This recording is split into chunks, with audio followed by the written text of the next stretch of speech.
What is up, ladies and gentlemen? I am so excited you are here. We're gonna learn together. This is the Tarver Academy Summer Professional Development. We're gonna learn. Learning's happening. It's going down today. We're about to get started. My name is Tyler. I run Tarver Academy. It's an online resource for teachers and students and educators, and it's a great community where people just get involved and learn and get better. And I throw resources to you guys, throw ideas around. It's just a lot of fun. Just a whole lot of fun, Tarver Academy. So if you need anything, I'm here. TarverAcademy.com has a ton of resources and things that you can go to check out. A little bit about me, just so you know, you don't think I'm just like, hey, here's a random YouTuber talking about, videos or whatever. My name's Tyler. I started out teaching high school math, and then I moved into a tech director / facilitator role. Then I was a principal of a school, 6th through 12th grade. 6th through 12th grade. Fun ages. That's good stuff, okay? Good stuff. Never any drama, 6th through 12th grade. No drama. And our school had waivers from the state, so we did a lot of online, we did a lot of blended, we did a lot of in-person learning, all the above. So we get to learn a lot, make some mistakes, do some stuff right, and try to learn from everything we did. Then after that, I went to central office, and I was director of curriculum instruction, and now I'm the dean of NLC College. And I'm so excited to be here, learning and growing with you guys.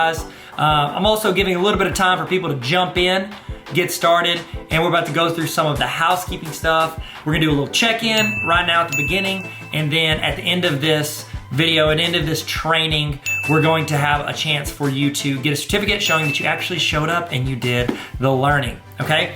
I think that this training and the other trainings that you are gonna get the chance to be a part of this summer are gonna help you grow as an educator. And if you grow as an educator, all it does is help the students and the community that you live in. And so let's try our best to learn something, take something away from this that we can put in our repertoire and get better with. Okay, so the first thing I need you guys to do is I need us to check in, okay? And this check-in, what it does is it timestamps when you are here so that you might not need this later, but if your administrator or whoever comes back and they're like, how do I know you didn't just click to the end? This shows that you were here at the beginning. So you can scan the QR code that is on the screen if you have your cell phone. And on my phone with me, get your phone out. I'll use my wallet, Atlanta Braves wallet. Film that, you just hold your phone over that QR code that you see on the screen. You'll see something pop up at the top. Click that and it'll take you to where you can fill out that you were here. It's very short, very quick. I'm gonna give you a little bit of time to do that right now. Go ahead, scan the QR code, go to the website, check in, and when you do that, you will get an email. If you do not get an email immediately, this happened, I told you, I was a tech director for a long time, okay? I'd say a long time. I was a tech director long enough to know that if you don't get that email that you're filling out right now, it's because you typed your email address in wrong. That's exactly what happens.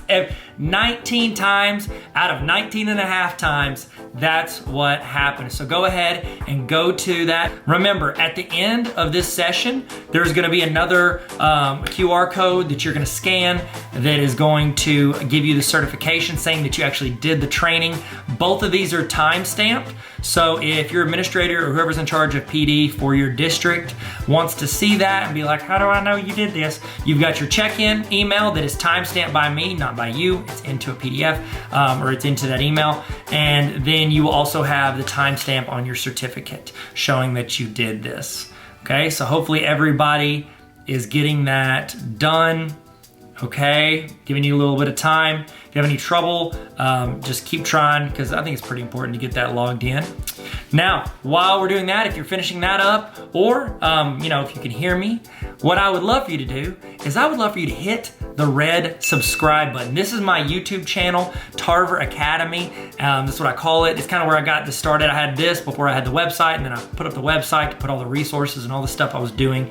But if you would hit the red subscribe button right now, that would be huge. That would be just super cool of you. And that way, you can hopefully see some of the other trainings that I'm doing, see some videos I do throughout the year to help teachers, to help students, to have fun and learn together. So hit that red subscribe button. Did you do it? Did you? You get the like too, the little thumbs up. That's just YouTube etiquette. You get the thumbs up. It's just really nice to do. So you want to hit the thumbs up button, you can. And I would love to start this. How about this? in the chat, okay? Because if you're watching this on my website, which is where you can watch it, that's fine. You're not gonna see the chat, but if you click and watch this on YouTube, you're gonna see a chat rolling on the side of the screen.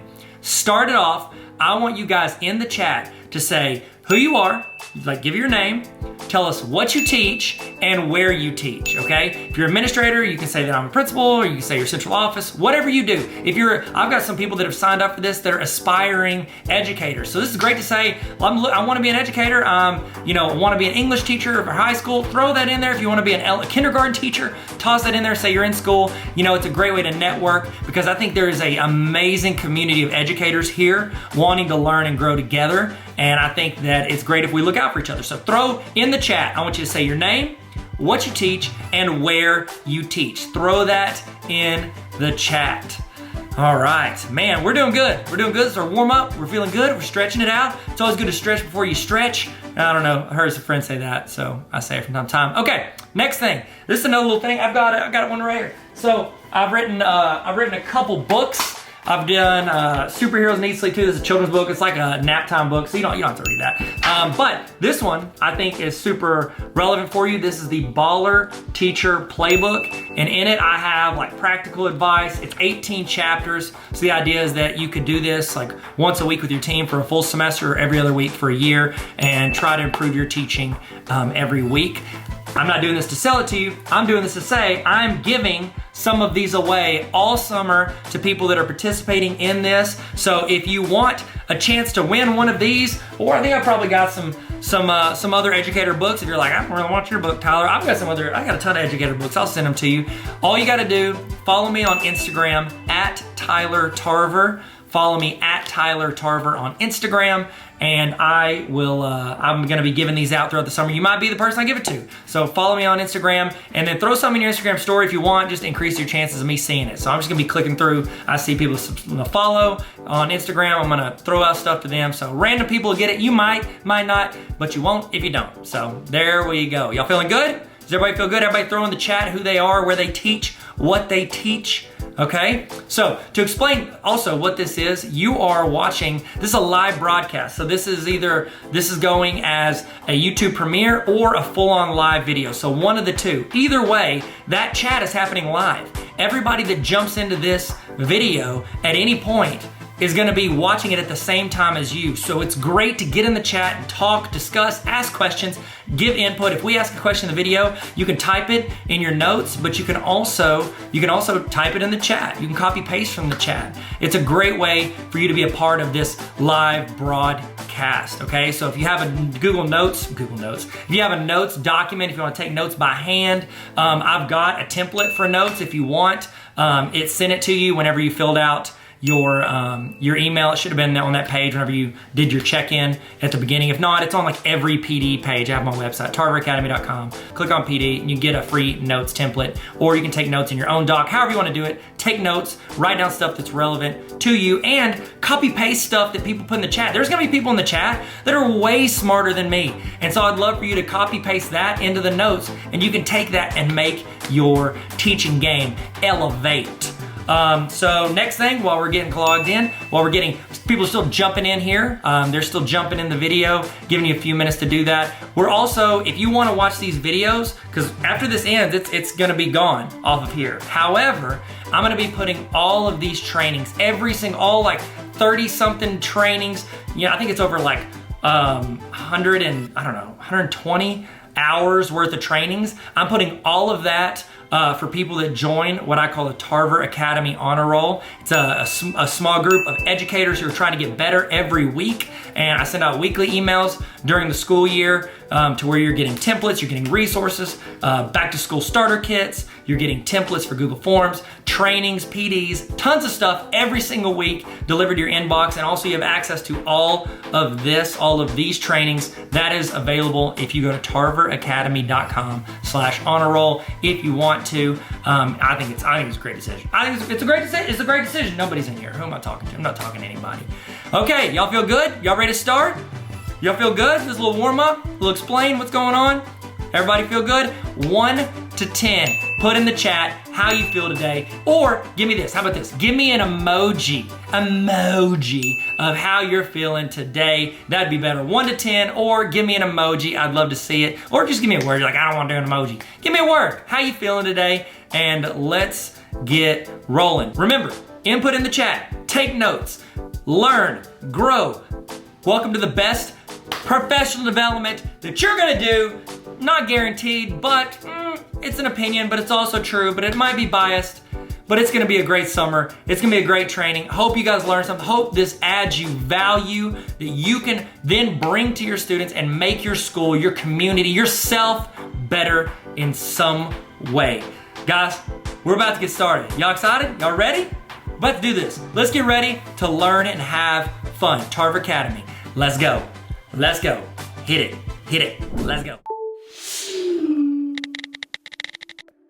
Hey, what's up, ladies and gentlemen, and welcome to Building Authentic Relationships Using Google Workspace for Education. My name's Tyler Tarver, and I'm so pumped that you're here, and I'm so pumped you're learning with myself and my friends today. And so I'm gonna kind of give you the layout of what's happening today, try to do that early so that if you're like, hey, this is not what I got in for, I don't need this, or maybe you saw certain aspects of this before and you're like, I don't want the repeat on that, then you can bounce. You can bounce out of here if you would like. Bounce out like a pogo stick. See what I did there? All right, comedic genius. I get that. Never. So the way this is working, this is actually built off of a presentation that my friend Leanne Pinkerton and I did together. I think I give her credit because she came up with the title, and then we just kind of had this presentation where we talked through different resources and ways you could utilize Google for education so that you get to know your students, that you not only find out what is authentic to them and who they are authentically as a learner and as a person, so you can build rapport and make things relevant to them, and also grow connections and rapport. I just said that. But they also see the authentic side of you, because I think that's super important. Leanne and I are gonna talk about that, but I think that's super important because if you're just like this robot that just talks about here's my curriculum, here's this. If that's all you do and you're just this robot, they think that you just like, power up at 8 a.m. and then you talk about your subject, and then 3:30 you power down. And we all feel that way. Like, have you ever seen a kid at Walmart or out at a grocery store and they're like, oh wow, you shop for food? I'm like, yes, I have to eat. That's how humans work. And so our students cannot perceive us as like people. And again, if we don't get to know our students and get to know them authentically, I think that the same happens for us and how we perceive them. So it's super important to anybody, and we want to talk about using tools of Google to do just that. So I'm going to kind of give you the heads up of the agenda for today. We're going to start with a session that my friend Leanne Pinkerton, fantastic educator, her and I did together, where we talk about building authentic relationships using Google for education. We're going to kind of go through some different options, talk about some aspects, throw some quotes out, and hopefully you get something out of it and you enjoy it. The second session, right after Leanne and I talk, it's going to be Benjamin Kolb. Have you met him? If not, you should. He is like the Colorado version of me. He's way better in pretty much every way. We are doing, it's not Google specific, but we're talking about promoting creativity with authentic assessments. And we're going to do it in a pretty unique way, and I'll explain it before it comes up, but the cool thing is you get to be a part of that conversation. Now, after those two sessions, we're going to roll into we're going to talk about different resources that I've created. Now, do you have to use that resource? Absolutely not. I'm not your boss. You do what you want. However, if you want that resource, you can get that tarveracademy.com/resources, and I'll try to link to all of them on the page for this so that you can have those, okay? So if you want those resources, they should be available, tarveracademy.com/resources. And what I'll be doing is a combination of talking through them, like how we create them, how we build it. We're gonna build some so that you can either take mine and adapt it, or you can create your own. So after those first two sessions, with the one with Leanne and myself and the one with Ben and myself, I highly recommend you get another tab open and you create with me. Okay, yes, you can use mine as well, but it's important that you know how to create it. So it's a create with me session, okay? Now, after that, we're gonna go through, and it'll be a combination of us creating things together and a combination of me showing you how I use certain resources to build authentic relationships with students using Google for education. So after those two sessions, we're gonna roll into just how to create and then talking through resources. So hopefully at least one or two of those you can use in your classroom, and it helps build those connections so that you're more successful in the classroom, and therefore the students are more successful in the classroom. So we're about to kick it off with the first session, Leanne Pinkerton and myself talking about building authentic relationships using Google for education. Let's go. What's up, guys? Tyler here, and I am so excited to be joined for this session with Leanne Pinkerton. Leanne Pinkerton, everybody! Leanne is the Director of Academic Affairs, is that correct? Yes, that's right. Oh my goodness, at Bauxite School District, and she's a Google trainer, a Google expert, and just an all-around baller teacher, correct? Right. Would you agree? Yes. She definitely. says that all the time. She doesn't say baller, but she talks about how great she is as a teacher, which is accurate. Right. Okay, excellent. Leanne, is there anything I missed that you want to talk about yourself? Can you restart? Yeah, sure. Because you didn't tell me you're going to do all that. I'm sorry. No, just keep going. Just keep going. It's fine. I didn't know you were going to do all that. I'm sorry. I was just, was it a good intro? I mean, it's good. 1 to 10, what was it? 7. Okay. Okay. That's a C. I'll take that. Okay. So today. So you're just going to keep going? Yeah. Is that cool? Do you want to restart? No, just keep going. So today we want to talk about how to build authentic relationships using Google Apps for education. Now, not everything we're talking about has to do with Google, but a good portion of it does because we both love Google and how you can incorporate it to better connect and build rapport with your students. And so before we get started, Leanne, is there anything that I haven't yelled at them already that you want to say? No, welcome to our talk, our TED Talk, our Google Talk. Our Google TED Talk. Yes. Thank you guys for coming. We're glad you're here. Thanks. Not sponsored by Google or TED Talks. We appreciate that you're not just watching this for PD hours. Exactly. You would watch this for fun no Right. matter what. Right. Exactly. Okay. So we have an intro slide, but I told you a little bit about, you know about me because I've already said it like 40 times, but Leanne is the Director of Academic Affairs. And so that's her title, but does that describe your personality? Yeah, pretty much. Okay, great. Yeah, I like to be in charge of things, hence the director part. Yeah. I'm into academics, because I was an educator, still That's am. So let's just tell them, though, we've been friends for about 5 years, and we actually had the same job. Like the job I have now was Tyler's job. That's true. And we're both working on our doctorate together. True. Taught her everything she knows. No, that's not true at all. That's true. All right, so I was an English teacher. Tyler was a math teacher. We are both into Google. I like cats and dogs. I'm allergic to cats. He likes Harry Potter I do. and skinny jeans. He's kind of a hipster. I'm not. Yeah. I'm kind of I don't know. I mean, people would call you hipster, probably. No, they wouldn't. No. No. I would say, What do you like? You like waterfalls? I do like waterfalls. Chases waterfalls? Yeah. Hashtag TLC. Right. Do you ever get tired of that joke? No. I think people probably want to hear about Google. I don't No, think I think- I well, don't that's think the they thing. care anymore about I this. think they care everything about what we're talking about because they're getting the PD hours. That's Just true. kidding. That's Just true. kidding. The longer we talk about ourselves, the more PD you get. But here's the thing: with us telling you those little bits about us, you may like to go and walk through the woods and look at waterfalls. You just connected with Leanne on something. She has a connection point. If you like Harry Potter, you have a connection point with me. If you like cats that have no hair, Leanne loves those kinds of cats. I do. We have pictures later if you're interested. And so there's a way you can connect with people the more you know about them. If you just know their title, you don't always have a connection point, besides being an educator, if you're an educator. So that's some of the stuff we want to talk about. Now, we are unashamedly like the things we like, correct? Right. Like, I'm not ashamed of liking Harry Potter. It's a great book series. Right. I'm not ashamed of chasing waterfalls. It's fun. That's fair. It's fun. Don't go, Leanne. No. The chase. No. I mean, we said we weren't going to sing. Okay, so here's the deal, though. That's us. He's a Harry Potter. I'm a waterfall. Whatever. But if we tried to be somebody else, we probably wouldn't be very good at that. If I pretended to like Harry Potter, which I don't, I'm sorry, I just don't. Hurts. If I pretended, I probably wouldn't do a very good job at it. So I think our first slide is about just be yourself. Just be authentic with your students.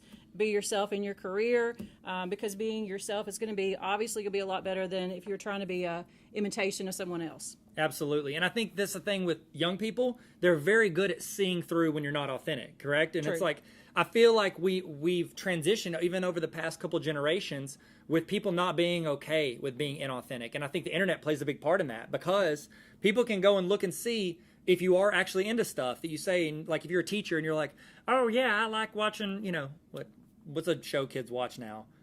I don't know. American Idol? No. I don't Jersey think so. Shore? Is that No, still a thing? I don't know. Okay. Outer Banks was on. Oh, there. Outer Banks. Okay, so if you're like, oh, the kids are talking about Outer Banks, you're like, oh yeah, I love that show. It's great.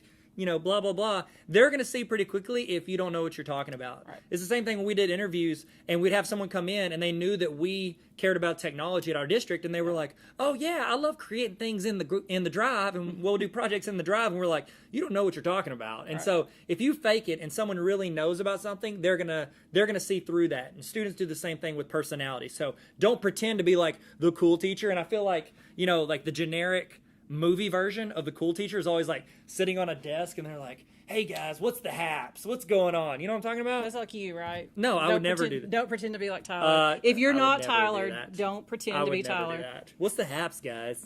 Just kidding. Just kidding. You like Alice Keeler?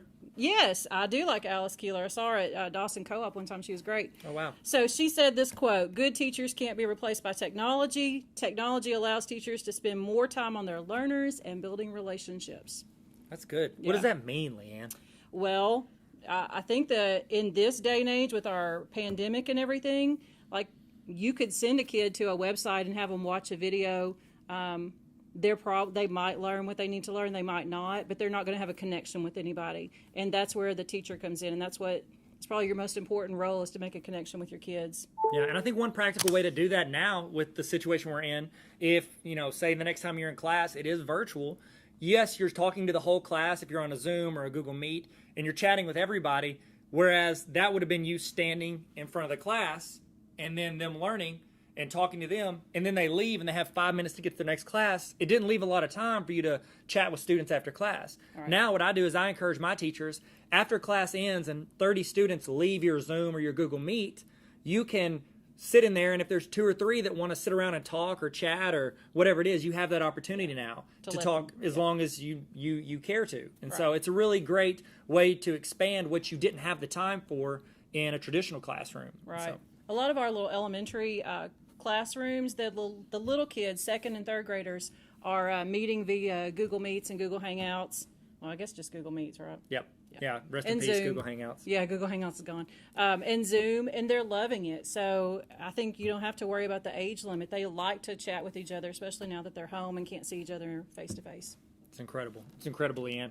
Okay, so we did an Alice Keeler quote, so we're going to do a Tyler quote. You guys ever seen those Twitter chats where they ask questions and people answer them and they go through? You do. So I've done them before. So Dr. Lang asked, he said, beyond expectations and praise, how do you cultivate genuine relationships with students? And my answer, we quoted it because it's just such a great quote that I had, just kidding, #sarcasm. I said, ask them what they like and spend a few minutes watching and reading it. Teacher homework is studying student interests.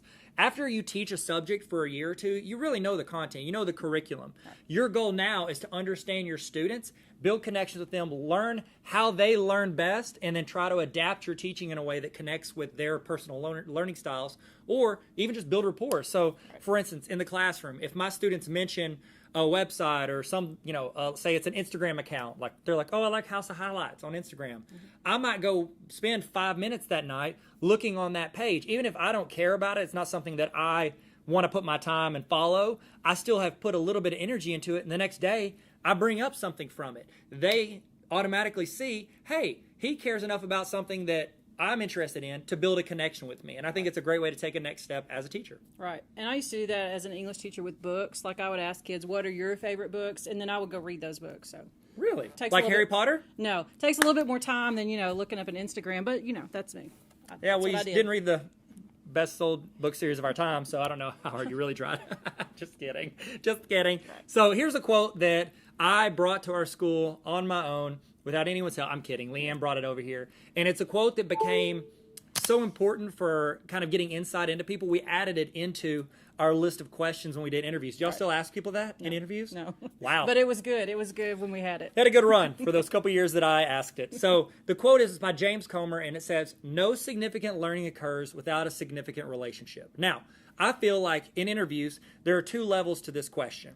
And the one we usually got the answer for was a teacher's connection to students. And what would your thoughts be on that, Leanne? Well, we would just say, what does this quote mean to you? We'd say that quote, and we'd say, what does that mean to you? And hopefully what we would see or hear is someone say that they can't learn from someone that they don't like, and so that they try to build relationships with students. Yep. I don't know what Tyler's going at with his second level. Well, whenever we're interviewing teachers, the first level is with students. The second level would be with administrators. And so whenever we would want them to think through the process of not only me being the leader in my classroom, but also working for another leader in the district. And so the next level teachers, when they answer that, they would say, yes, I want to build relationships, significant relationships with my students where they care not only about the subject, but they don't want to disappoint me. It adds a whole nother level to doing your work. And then they would also have that same relationship with their administrator. They would build a relationship there, and that way, when that administrator came in their room to say that something that they did well or something they can improve on, I'm not going to get offended because I know that administrator cares about me. And so I think that's the next level of it. Yeah, that was good stuff. Thanks, Leanne. Appreciate you. You're welcome. Too bad you don't ask that in interviews anymore.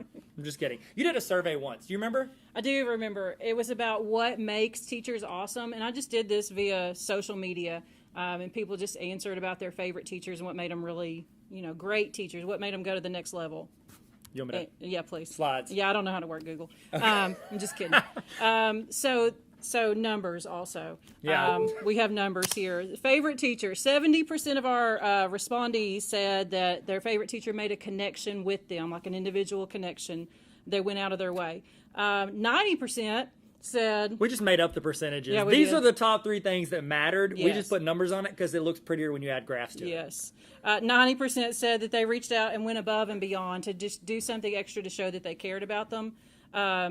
Or reached out and went above and beyond in their classroom. So, and then that leads to our third thing that their favorite teachers all had in common, which is they made learning fun and interesting. So they did something extra. Exactly. And one of the things that always bothers me is when people think if you are a fun teacher, that equates to not doing real work in your class. Right.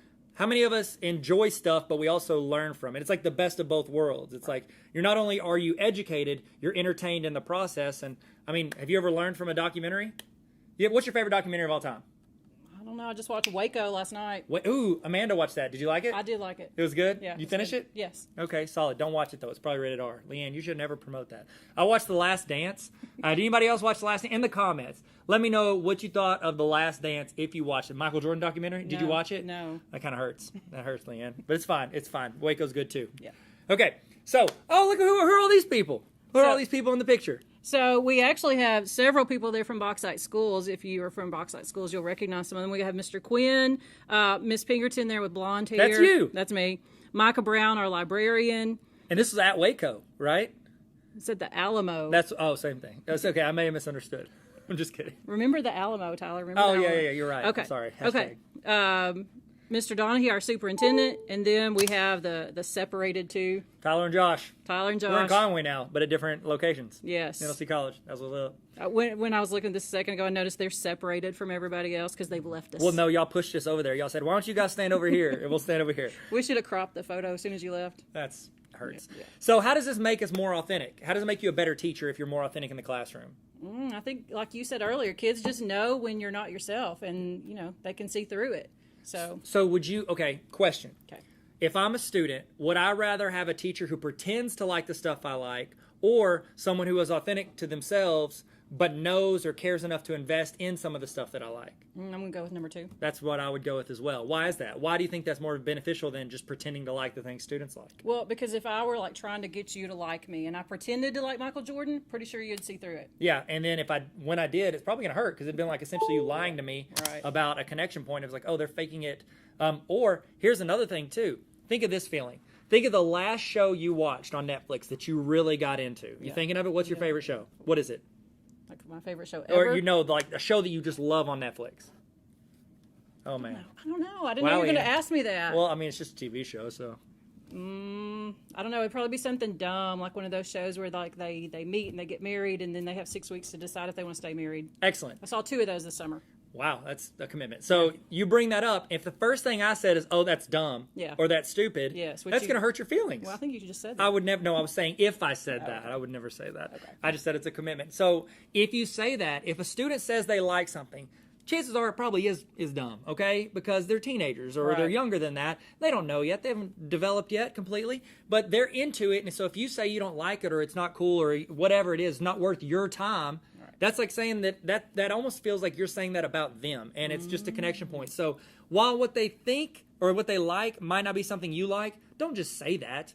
Don't say, oh, yeah, I don't like that. It's terrible. Right. Like, it's just going to hurt their feelings. So You can be authentic and not be mean. True. Excellent. We're anti-mean. Okay, so you might be thinking to yourself, I don't need new friends, so why should I like make friends with my students? And that's the thing. We're not trying to encourage you to become besties with your students. We're just saying make a meaningful relationship. So on the slide you have here, that's actually 3 of my friends there, and they're all wearing cat shirts, which I love. I don't know how they all decided to do that the same day. We were going to a PD, and Leanne brought, those are all Leanne's cat shirts. She brought all of us to wear. I still wear all of them. Great choices. Yes. Great choices. Anyway, so those are friends. And my students, even though I love them, I still love them to this day, they weren't my friends. And so we're going to encourage you to be selective with what you choose to share. Remember, you're not their buddy, but you can still be close to them. You can care about them without being their, I don't know. Their pal. Their pal, their buddy. Yeah, because that means that they're going to start pushing the line and see how far they can get in their classroom. Whereas if you set, hey, I'm the authority figure in here, however, I do care about you, it's a different relationship. And so that's what you want to push for. Right. So Google has one of the best ways to connect and build relationships with people. So starting out, let's look at email. First off, answer all of your emails, okay? Time frame, that's debatable of like 24 hours or 48 hours. Leanne likes to get to emails quickly. I just guarantee that I will get to it eventually. And so with emails, if a student sends you an email, especially when you're not in a traditional classroom, it counts there, but it's even more so whenever you're working remotely or online. If a student reaches out via email and you do not respond, or you see it and you're like, oh, I didn't get to it, or I got too many emails, I can't catch up, I'll just mark them all. If you do that and a student had reached out to you and you don't respond, that equates to them sitting in your class, them raising their hand and saying, I have a question. You look them in the eyes and you ignore them. Right. That's what you're doing, because email is still a valid form of communication for them, and they expect an answer and a response, even if they don't always respond themselves. Right. Correct? And I'm going to go out on a limb and say I would respond the same day, even if it's not your work hours. That's just what I would do.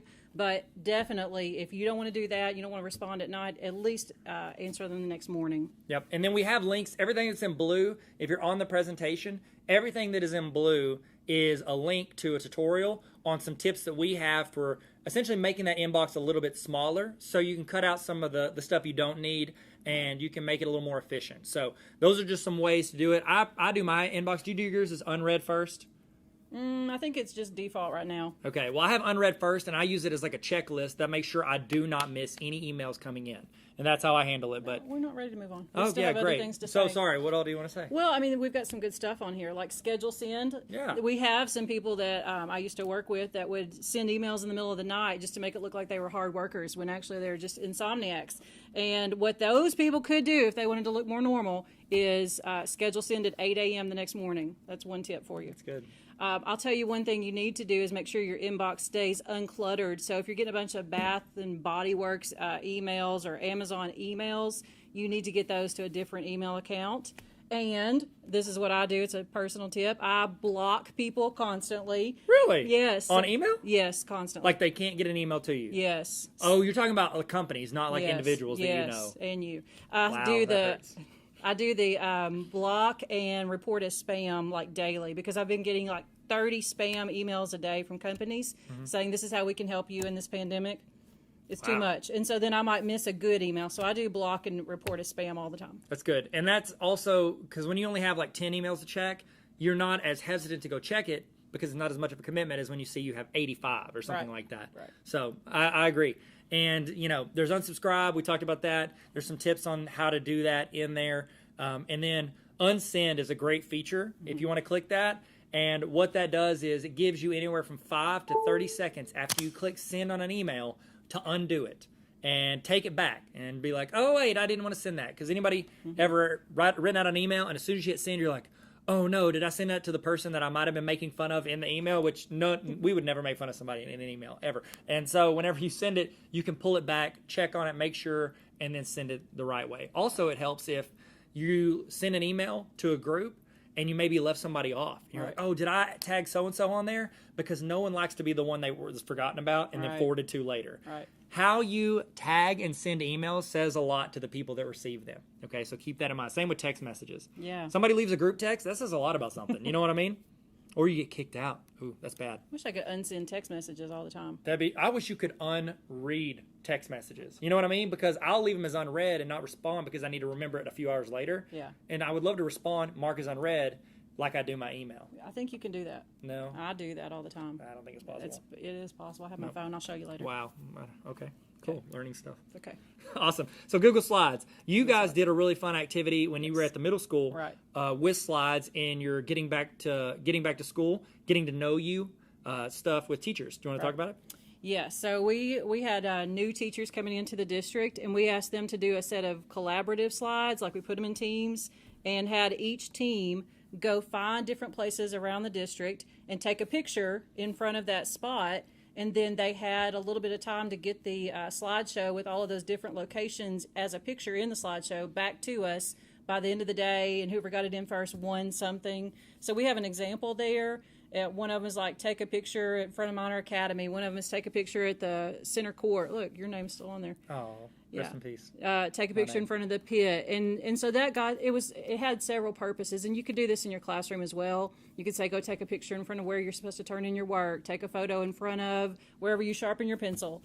And anyway, so they learn the location, they learn how to use Google Slides, and they get to know people in their little group. So I think it's a good first week of school activity. That's good. Another thing that we used to do is in classes and for teachers, we would do getting to know you slides. And so essentially what they would do is they would have an introductory slide like we have on here on the screen. And it just says, hey, add your name, what you teach, a quote, and then a photo.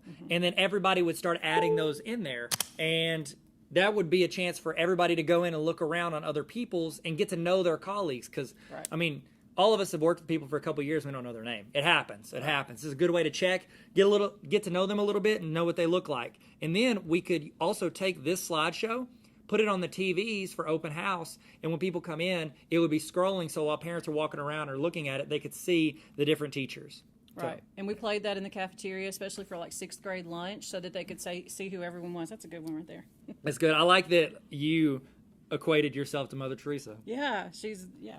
I It's- like Mother Teresa. I know. Yeah, you're the same person. Practically pretty the much. same person. Yeah.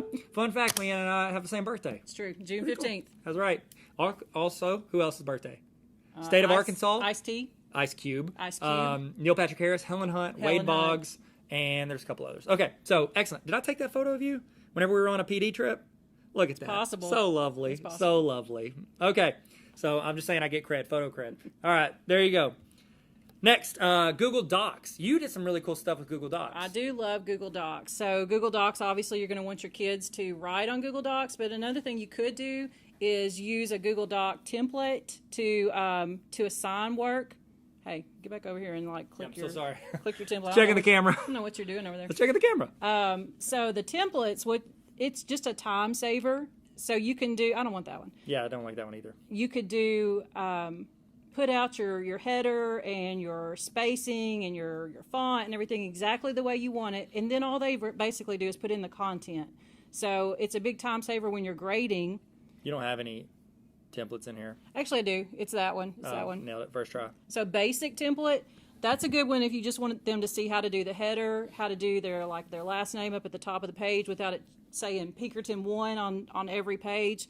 So that one is a good one. And then go ahead and go to that other one. Okay. This other one is, I call it a coaching template. I would do one of these for every assignment, and basically I tell them what I want in every paragraph in that coaching template. So I put a good works cited page in there. I tell them what I want them to do in the paragraphs, and that's a big time saver because then if they weren't paying attention when you gave the assignment, they can read it later and say, oh, this is what I'm supposed to do here. Yeah. I know for me, when I do assignments, it's always good for me to look at an example, and then I can adapt it to myself. And it's like I can put more time into the content of what I want to put on there as opposed to like, oh, how do they want this laid out or anything like that. So it's saving time for them in the formatting stuff, and then they can really focus on what they're trying to learn.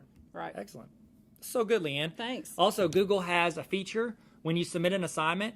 You can choose to where everyone can view it. All the students can just look at it and they can't edit it. Right. 2 is where everybody can edit it. So the slideshow we talked about earlier where everybody's adding their photo and quotes, you could do that one. And then the third option is to where it creates a copy for everyone else. So when Leanne has these templates, she can add that template in there on an assignment. It'll make a copy for every student, label it with their name, and only those students have access to it, so they can go in and edit that themselves. So once you make your templates, you can use them across the board on all your assignments. Right. Awesome. So let's talk about the greatest thing in Google that you're not using. Yeah, do you see how I got in? Yeah, Like I I saw was you're super really excited about Forms. Oh yeah, I love Google Forms. That's why I'm excited, because it's phenomenal. Yeah. So a lot of us have used Google Forms for surveys or to gather emails or information, things like that. If you haven't, you should. Speaking of, this first link is a resource for getting to know you.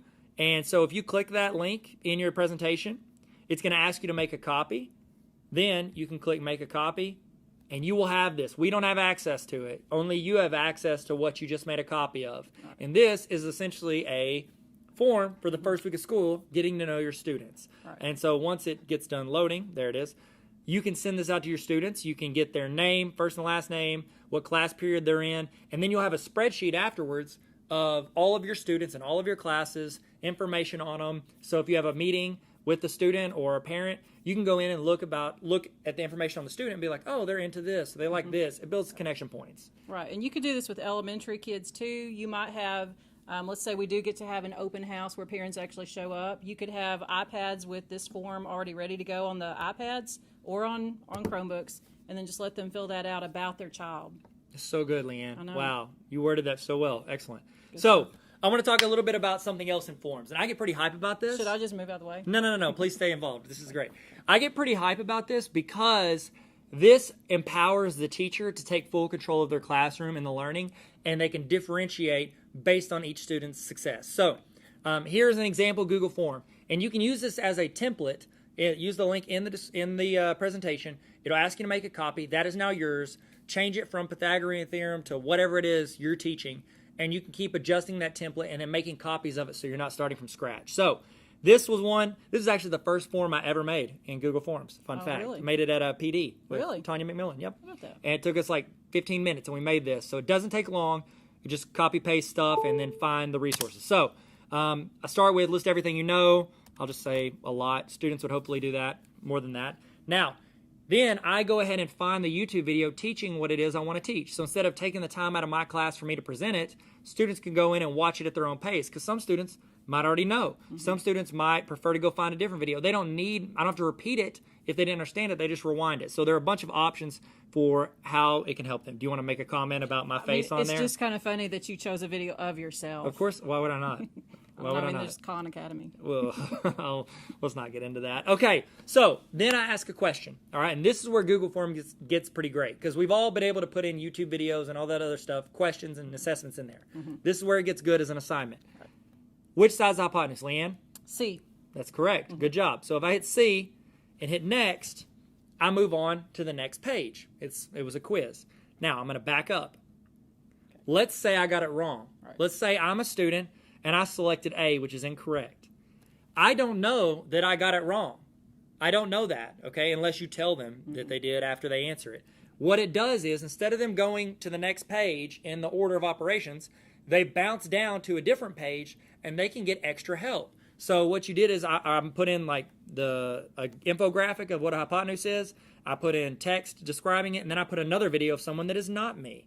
I feel like he's saying that really complicated. What he's trying to say is that the kid will go to a different question based on whether or not they got the first question right. Exactly. So if they didn't get it right, they're going to get a different screen than if they got it wrong. Correct. And so that student doesn't know they got it wrong. They just think they're working through the assignment, and it's going to essentially adapt based on if they get the questions right or wrong. Then when they hit next, guess what? Boom, they're back with everyone else. So it's like if you get it wrong, you get remediation, and then you get to come back with everyone else. You get extra help. And this is great, especially if you're doing remote learning, because the student wouldn't know. Like, there's nobody to compare their screen to. They're just going to work through, and it's going to adjust based on their skill sets and what they're getting right and wrong. Right. Now, if you are in the classroom, it's a great tool because you can be walking around helping individual students while your co-teacher, the YouTube video, is working with students on a mass level, and you can see their screen and be like, oh, wow, I know that's the remediation screen. I'm going to walk over there and talk to that student and see what they don't understand. It's like them admitting that they don't know it without telling anyone else in the room that they didn't know it. So it's great. I love using Google Forms to differentiate for instruction.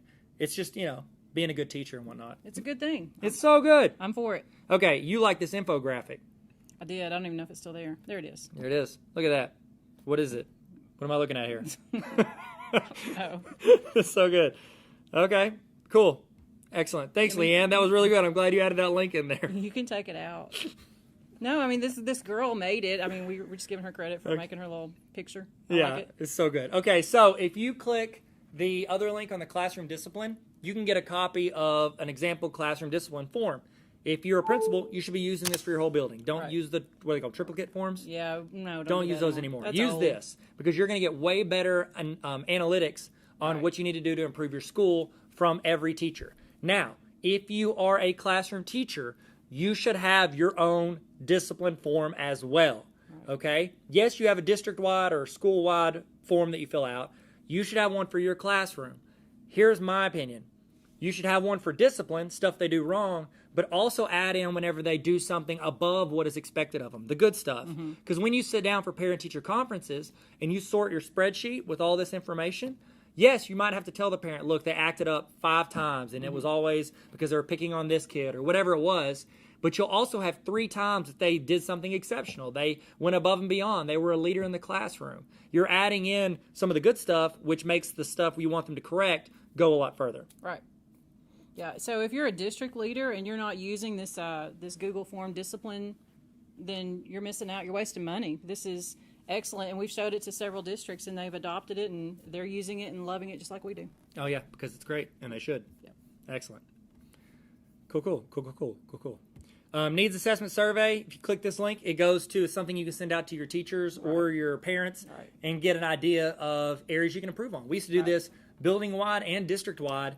Send it out anonymously. We wanted to hear from people. What can we be doing better? Because too often people build like their formative opinion on how everything's going based on the 2 people who have told them. Right. And usually squeaky wheels are the loudest. So we like to think we're not doing a good job when 95% of your teachers or your parents might be happy. Right. So we did this actually just recently once everyone went home for the pandemic. We did it with students, and we did a different version with parents, and then a different version with our teachers, and just got feedback from all of them. And we did find that, you know, one of the things we weren't really even thinking about that our seniors were missing out on was heavily on their mind. So you do get valid info if you do either anonymous or collect their email addresses. Either way. Wow. Probably get better answers if you do it anonymous, but sometimes you need their email addresses to make sure that, you know, it's only your teachers that are voting on this or are having an input. That's good. And plus you can follow up. If they say something really mean about you, you can follow up with them. Like, hey, I saw what you said. Saw what you said. We ain't cool. You need to find another district. I'm kidding, but seriously. Okay, so teach with memes. All right. Who doesn't like memes? Memes are very popular right now. I like memes. I love memes. You know what? I like a good GIF, too. Yeah, I like a GIF, too. Me, too. So we're both on the GIF fan club. We don't say GIF. So no. We say it the correct way. Let's just declare it. It's GIF. It's not GIF. Tell us in the comments if you agree or disagree with the correct way to say that. But it doesn't matter because it's GIF. It's true. Okay. All right, so I have an assignment here, Teach with Memes. And I want to say I made this with maybe a high school English class. Oh, you're just going to fix that. Yeah, okay. There you go. Go for it. Cool. Wish I knew how to use Google. That's Apple, but yeah, go ahead. So, no, this was a comp class. So basically we had kids go find, or had students go find the memes that they loved and then sort of write a little bit about why they thought that one was universal. And so if you've ever heard the word theme, you know, theme is supposed to be a universal thing, so it applies across time, across locations. And so they had to prove that they knew what universal meant or what a theme really was. So it was teaching theme via memes. So that's that little assignment. And it rhymes, so that's how you know theme it's via good. meme. It's so good, Leanne. Thanks. Excellent. And they loved it. Oh, we did say you can't have cuss words in your meme. That's always a valid rule to have. Excellent. Okay, so have any of you guys ever heard of YouTube? No. Anyone? No? No one? It's okay. You should. It is the second largest search engine in the world. Do you know that? No. Yeah. Google's number 1. YouTube's number 2. Guess who owns both of them? Google. Google does. Very good. 1 point for Leanne. Yeah. 10 points to Gryffindor. Am I right? Just kidding. You're Ravenclaw. Okay, so whenever you are wanting to teach your students something, YouTube is, I mean, essentially the greatest learning tool in the history of the world. Like, it is. Like, you can learn almost anything instantly from the phone in your pocket. Okay? So whenever you want to teach something, don't think that you have to reinvent the wheel, or that it has to be. It's always better if it comes from you because you control the content and your students have a connection with you, and it helps you build more of a connection with them because they do connect with people via video. However, if you don't have the time, resources, or you just don't want to make videos of yourself, there are people that you can find that have resources for teachers on YouTube. So please start incorporating that. I've got a list of a few of them in here. So Crash Course has incredible resources for teachers. Right. One time we sat down with a student and they said they passed their AP exam because 90% of what they learned from Crash Course in the 3 weeks leading up to their AP exam. It's true. It happened. That's what they said. So another one, Tom Ritchie. He's a history teacher. Love Tom Ritchie. Does a great job. Tyler DeWitt, science. Great job. And then, what is that? Tarver Academy. How did that get there? Who knows? Oh, who knows? Math and Google and whatever. You still have that slide of you and Khan Yeah. from Khan Academy? Yeah, it's not in here anymore? No, it's not. So a couple things you need to know about YouTube while you do this. What I would recommend, it takes a lot of time to find resources that connect with students. I would recommend letting the students find the resources for you. Oh, a good So idea. whenever you're like, hey, we're talking about the American Revolution, everybody go out and find a 3-minute or less video related to blank. They go out and find it. They can put it all in the same playlist. And then you could even do like a vote to see, hey, who found the best resource? Everybody watch all of them. It'll take like an hour or two of them watching them. They could pick their favorite, and then you can start honing in on that channel. So you can find channels that you like, and then you can start just using that as a resource. So like, for instance, Crash Course is a great website. However, every now and then they throw in like a level 1 cuss word. Right. So you need to watch the videos first. But if you find like a resource that you know doesn't curse, or that is appropriate, or that does align factually with what you're trying to teach in your class, you can just use those resources because usually there's more from there. What? Can you explain why you said a level 1 cuss word? Because it's like, I mean, they're just like entry level cuss words. Like they're not terrible, but they're not appropriate. Right. Yeah. And who came up with the levels? Oh, I definitely did. I definitely did. Yeah. Because one time I think I said, "Hey, how'd you decide that was a level 5 or whatever?" And you whipped out your own book. And Yeah, it was in a book. Yeah. I read it in a book, and it Yeah. was in a book that I wrote. I didn't write the cuss words. And self-published. I did. It was my first book. Yeah. It was great. It's fine. It's whatever. good. Okay. Another thing you need to know. When you're publishing videos, there's some key terms you need to know. It's public, means everybody can see it. Right. Unlisted, which means only people you give the link to can see it. And then private means no one can see it. Right. So if you have a video resource that you want to keep, but you don't want anybody to see, just upload it as private. It's a free storage device, essentially. If you want unlisted, that means that you can share it with your class and they can check it out later. And public means anybody can see it. So don't say anything you shouldn't because it's public. Stop collaborating on playlists. We already talked about that. And then organization. Yeah. I do have a question. Yeah. So now YouTube asks you, do you want this to be made for kids or not for kids? What should I pick?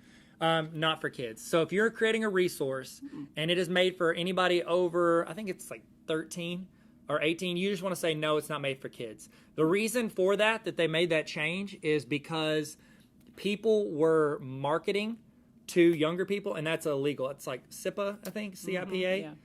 You cannot market to children because they're vulnerable to people, like essentially selling them stuff. And so you had marketers putting ads in front of kids' videos, and then you also had people that had children's videos, like where they're playing with toys or showing stuff to younger kids, and they were essentially selling their own merch or their own stuff in the videos. And so you can no longer put advertising on videos made for kids. So I have a lot of math YouTube videos and Google tutorials. The math videos could be used, like you could view that as like, oh, it's for high school kids, and younger kids, if they're advanced, they could watch them too. But it's not made for kids. It's made for everybody. I'm not trying to market to children. Right. So that's why everybody asks you that, because it was a big deal, and it's going to continue to because they want to protect kids. So great question, Leanne. Thanks. Wow. Okay. Wow. Organization? Yep. Okay. Organization. Organize all of your links into playlists. Even if you don't ever create a YouTube video, you can have a great channel that provides value to your students by creating playlists that they can utilize. There you go. Great. Thank you.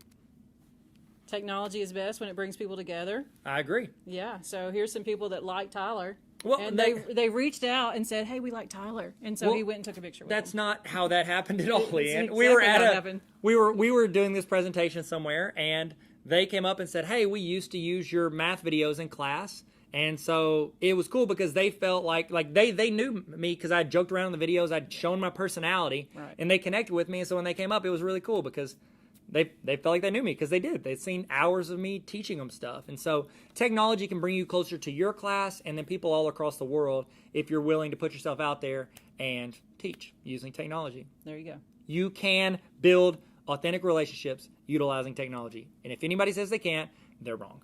I agree. Boom. Is that the last? That's the Google end? Classroom. Oh, Google Classroom. Yeah, I'm a big fan of Google Classroom. Good. That's why I put it in there. Yeah. So I will say one thing, and let your kids comment in the Google Classroom. Don't be the only one that can speak in the Google Classroom, especially now that we're all at home. If they can't communicate with each other, you're not going to have much of a safe classroom. You're not going to have a rapport inside your classroom. So let them comment on your stuff. If someone gets out of hand, you can obviously mute them so that they can't comment anymore. Another thing you could do, and I think this is fun, is you can make a little GIF of your students and make that your Google Classroom header, which I do. That's really fun. cool. Yeah. Good choice. Yeah. Yeah. Keep those conversations going. That's essentially like online texting, but you're covered because it's owned by the school. So. Right, and everyone can see it. There's no hidden stuff there, so you don't have to worry about any kind of ethics issues if everyone can see the conversations. So good. What's this creepy thing in the I photo? love that cat. That cat is like my spirit animal right there. Wow. I love that cat. That's incredible. So this is stories. You said this. This is your slide. I wouldn't say I anything just with put the this. cat in there. Basically, if you do have appropriate stories that you can share that relate to the learning, that's a good chance to let your kids get to know you, because I think some people get 50% of this, which is they get to know the kids, but they're not willing to let the kids get to know them. And I think that's an important part that you can't overlook. So share a little bit of your life via stories that are appropriate. Stories is how we connect. That's why movies are so popular, That's true. because they're just filmed stories. Hashtag The Last Dance. Am I right? I haven't seen that. Okay. First things first, these are realist. These are great ways to connect. Google Keep is a great connection tool. It's great for grocery shopping. Yeah. So get Google Keep. If you don't have the app, it's got a good checklist for buying groceries. And you can collaborate with your spouse, and then you can have a grocery list. Right. Boom, collaboration. Blogger, is that still a thing? I don't really think so. Yeah, we had a good run. Yeah, I love Blogger, but no, it's not. And really with a thing. YouTube, we've already talked about. Just do YouTube. It's the best. Find out what people like, what your students like, and reference it. Right. We put a list of things that we like on here. Is You guys it? want to take a guess and in the comments on which one are the things that Leanne likes and what are the things that I like? There's two that I like, two that she likes, and then one that we both like. Oh, that's true. Yeah. Yeah, I don't even know who one of those is. Yeah. Well, then that's probably not you. That's probably right. The number 3, that's not me. That's Tyler. Whoever the guy is with the number 3 cat. Chance. Yeah. Chance the rapper. That's it. Look All at right. you. You Heard do of him. know. Yeah, Grumpy Cat. I love Grumpy Cat. You probably can't tell, but that's a little picture there. That's TLC. That's TLC. Music video chasing waterfalls. Yes. Leanne, I put that joke in there. And then you said a while ago, I think you called me Ravenclaw. I Yeah. took an online quiz. I'm actually Gryffindor. Really? Yes, Well, touche. because I'm brave like Harry Potter. I've always said that. Yeah. And then we both like Walking Dead. Walking Dead. Hey, Rick. Yeah, he had a good run. Yes. Spoiler alert. Yeah. Man.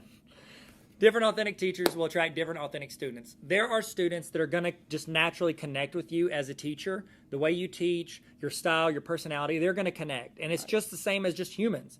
There are people that connect. Your coworkers you connect with better than others. It's because we all have certain personalities that we jive with a little better. Right. And so don't feel like upset if there's a student that connects with Leanne that I don't connect with. It's the personality thing, and it's just the way you connect. It doesn't mean they can't appreciate what you're doing and you can't connect with them and build rapport, but there's just some, it's just more natural. Right.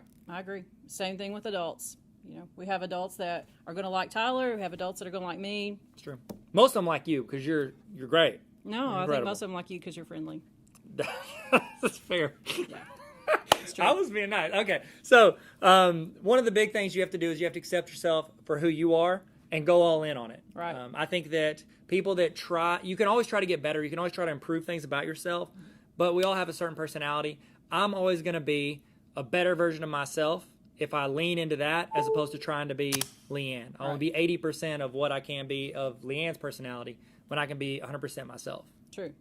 So I've had teachers that I love, but if I tried to emulate that teacher and act just like them, I would just flop. And so I think some teachers are drawn to who you really are. Maybe not every kid, but some kids are going to be drawn to who you truly are. So just be yourself. So good, Leanne. Thank you. Excellent. We should end on that. Oh yeah, let's just end on that. Well, no, we got a quote by an amazing educator. Can I read it? Yeah, just read it. This says, Google is just a tool to help you do what you should be doing anyway, building relationships. There you go. That's a good Technology quote. helps. Yes, that's such a good quote. Who said that? No. Leanne did. Yeah. Great job, Leanne. Thanks. Excellent. Thank you guys so much for joining us for this session. We have links to resources in this presentation, also in the description. Leanne, Yeah, we did it. That's it for me. Good job. Look at us. Virtual high five, social distancing. Sorry. Ooh. Ooh. My bad. Sorry, pandemic. Forgot. Okay, thank you guys so much for joining us, and I'll see you at the next session. Bye. Okay, I hope you enjoyed that session. Now we're about to go into, this one's a unique one, okay? So it's gonna be about 20 minutes long, and what we're doing is my friend Ben and I, Ben Kolb, if you forgot, him and I did a show called Recap the Chat. It's where we go through this conversation that happens on the Apple, and you're thinking, well, this is a Google thing. I know, but the conversation relates. So on Apple, they do these things called Apple EDU chats, where educators get in and they talk in Twitter and they answer questions.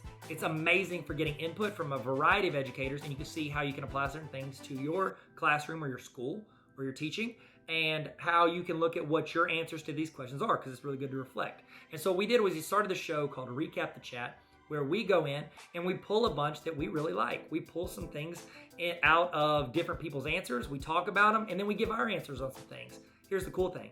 You can participate as well. As this video is going, you can either put it in your notes, answers you like, your own answers, all of that, how you'll apply it to your class, and you can put that in the chat as we're going live. So you can give input live in the chat if you're watching this live. So that's a pretty cool feature of this session. So I hope you guys enjoy it. All right, we're about to go. This is Recap the Chat, promoting creativity with authentic assessments. Let's go. What's good? What's good? What's good? Welcome to Recap That Chat. I am Ben Kolb. My name's Tyler Tarver, and we are so excited you are here. Why are we doing this, Ben? Yeah, so we know that every week on Twitter, amazingness happens in the hashtag Apple EDU chat, but that catching up to that sometimes takes like 10 minutes just to scrolling to find the chat, and it's like drinking from a fire hose. So we thought each week we're gonna bring you our favorite from the chat. That's exactly correct. And this chat that we're talking about today is on promoting creativity with authentic assessments. Ooh, I like creativity. I like authenticity. Authenticity.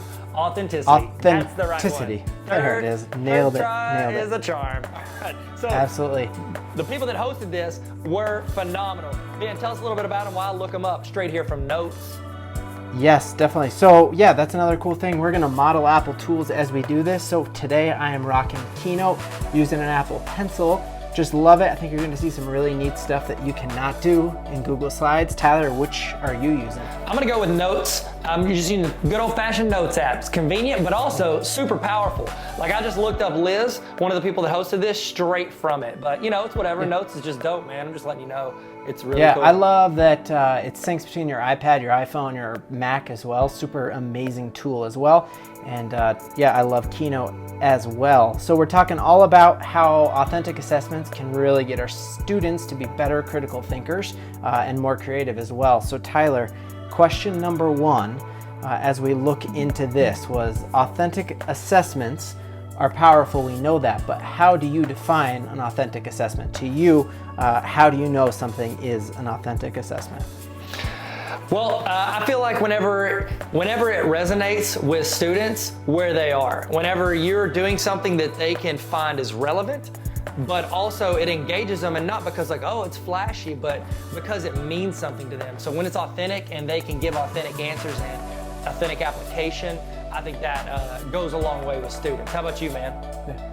When I think authentic assessment, I think it needs to be a task that a student actually would have to do in career or beyond, just like K-12 classroom. So I think, I haven't written a 5-paragraph essay since I graduated high school. So that's a perfect example of something that is not an authentic assessment. You never have to do that in an actual job. Yep. I think, so having kids do blog posts, having them do videos, having them convince someone, all of those, because they are things you have to do in real work and in college and beyond.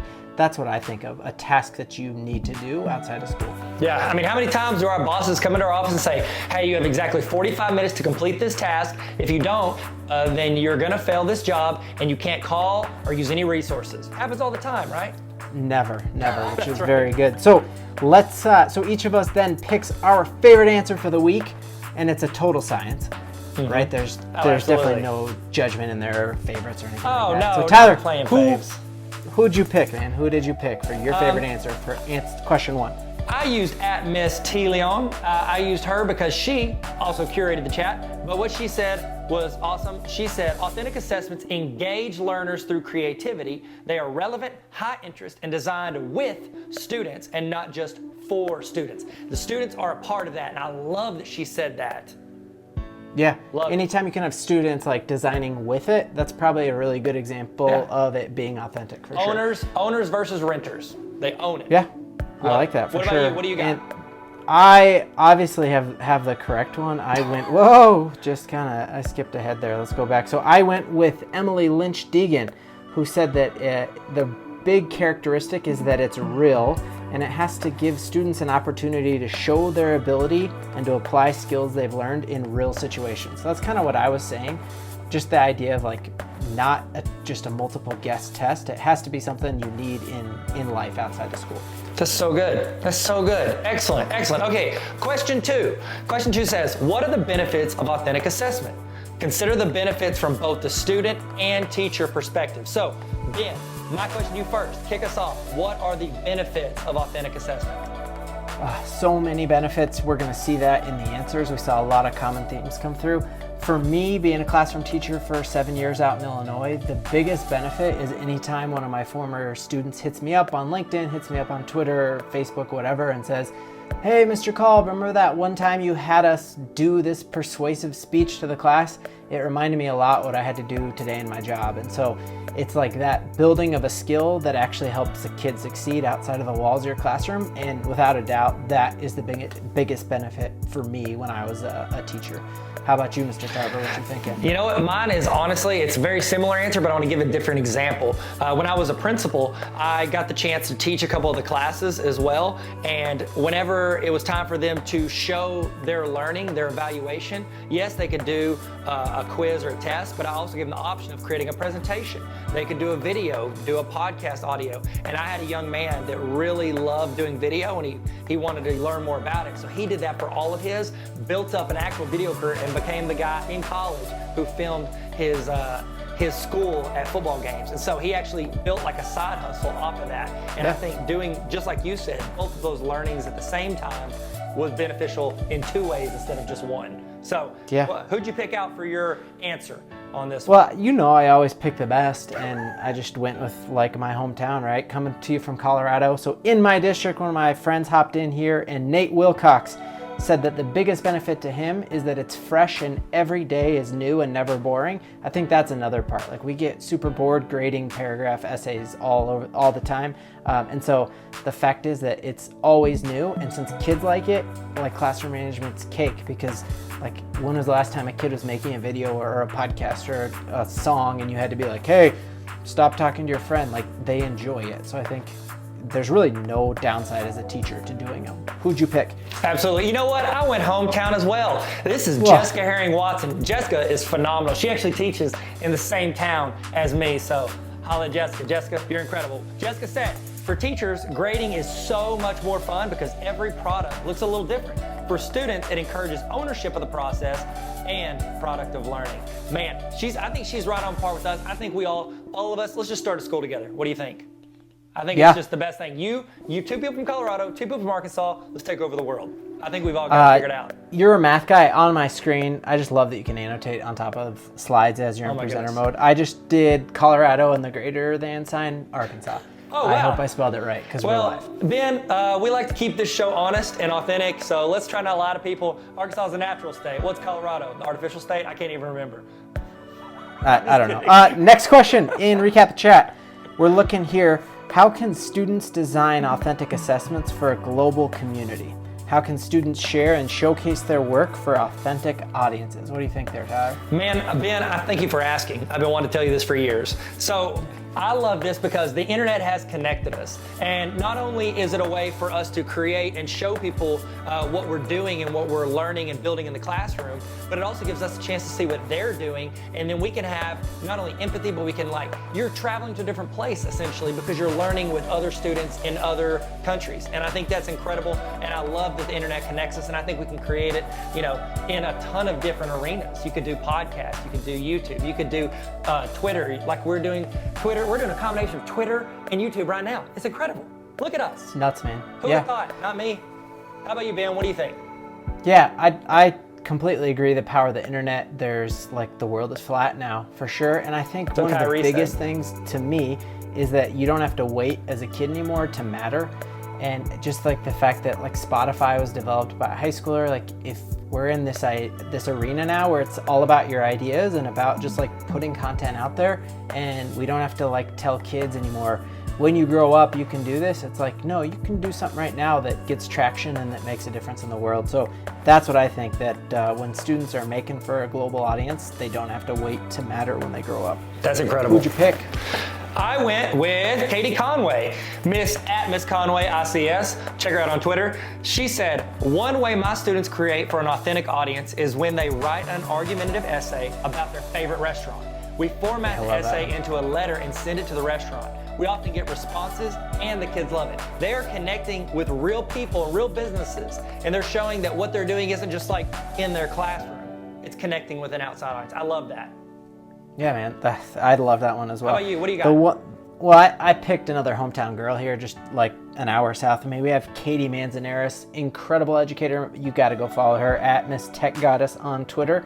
She had this really cool point that I liked, which is this whole idea of exhibition nights. So there are a lot of that. I think some of those schools in California, I don't remember the name right now, and this red light's recording and blinking and making me nervous. But there's those those PBL schools and stuff like that really tout the power of an exhibition night, where you are showing off to the whole community. You invite stakeholders from all over to come in and see what you're learning. So I loved that idea of having an exhibition night. And Katie, I only live an hour away, and you didn't invite me to your exhibition night, so that better happen next time for sure. Next question, in recap the chat, what tools and skills do your students use when they're creating their authentic assessments? Tools and skills. We got a two-part question here, Tyler. Choose either of them. Okay, I love it. I'm gonna go with, the skills and tools, because they're combined, because you need skills to use the tools. So my students love making video. So whenever I give them the opportunity to do that, that's kind of their medium that they're really into, because they're already on it. They're on Snapchat, they're on Instagram. So I ask them to incorporate that in that world into their assignment. So anytime I'm hey, create an Instagram account of what it would look like for this person if they were living today, or create a Snapchat essentially connection and a news story from what you're doing. I want them to create in the world they're already in, the world they have the screen time minutes in already. I want them to create with that. So video, and then they edit in Final Cut Pro, and they make some really cool products. Some of it's not very good, but it gets better every time they do it. How about you, Ben? Just like this show, episode 2. And this is this is the floor. We're getting better every single time. Every time. When I thought of this, and really this is another reason why you need to dive into giving your students authentic assessments, is that the biggest skills that all those assessments draw on are those 4 C's, or the 7 21st century skills that Tony Wagner talks about, the survival skills, that you are communicating, you're collaborating, you're critically thinking, you are working in teams. And so I think that is the biggest thing, that these all draw on the 4 C's, or those 21st century survival skills. Tyler, I'm going to go first, just because I feel like you've been hogging it and sharing your folks first. So I'm going to go first. Okay. And I had to share 2 of this gal's tweets because she just absolutely crushed it. And I think her answer for number 2 was one of my favorite ones as well. So this is Bethany Nugent, at Bethany_Nugent on Twitter. Give her a follow. The tweet that I loved and I retweeted the second I saw it was called 101 Ways for Students to Show What They Know. And it just has a list of collage, drawing, podcast, book, editorial, letter, essay, all that stuff. So all of those are great examples of a way that you can give an authentic assessment. And then she talked a lot about kind of what I said, just the idea of the skills that it builds on is a lot like Bloom's taxonomy, that it's when you're doing an authentic assessment, it's a lot of the top part of that pyramid. Tyler, what'd you choose? So good, so good. I went with Rachel Mickle. Is that, do you think that's correct? Did I say that right, you think? Blink twice if it's right. Excellent, thank you. Okay, she said, I'm going to go with the 4 C's here. Just like you said, they use tools. Did you steal that? You stole it from my person. It's fine, man. It's okay, it's fine. They use tools to demonstrate creativity, collaboration, communication, and critical thinking. Anything from iWord tools to crayons and glue. My favorite's Keynote. You know what? I love Keynote too. I was actually making a presentation in Keynote today. Yeah, it happened. It's a real thing. Get you some of that. I actually just made a video. I say just made a video. I recently made a video on the 4 C's where I talk about it. So if you want, check that out. You know, just, I don't know, Ben will, just tweet Ben. He'll tell you where it is. Okay, I'm going to shoot you the next question. It says, question 5. How do teachers design authentic assessments in a way that will prepare students for future opportunities? Ooh, that's a good one. Ben, what you got, man? Yeah, so I think this is where it's super important that as teachers we're really like have friends outside of our own like realm, you know? So I know like my brother's a doctor. That's a brag. I mean, you were a principal, but my brother's a doctor, so. Oh, wow. That's probably that hurts. better, right? That hurts. I mean, I'm working on being a doctor. I'm a specialist. Does that count? No, Oh, not okay. at all. So, I mean, I'm wearing Beats by Dr. Dre, so like that's close as well. I'm wearing Airbuds by Tim Cook, so it's whatever. Oof, wow. Okay, so you're better than that for sure.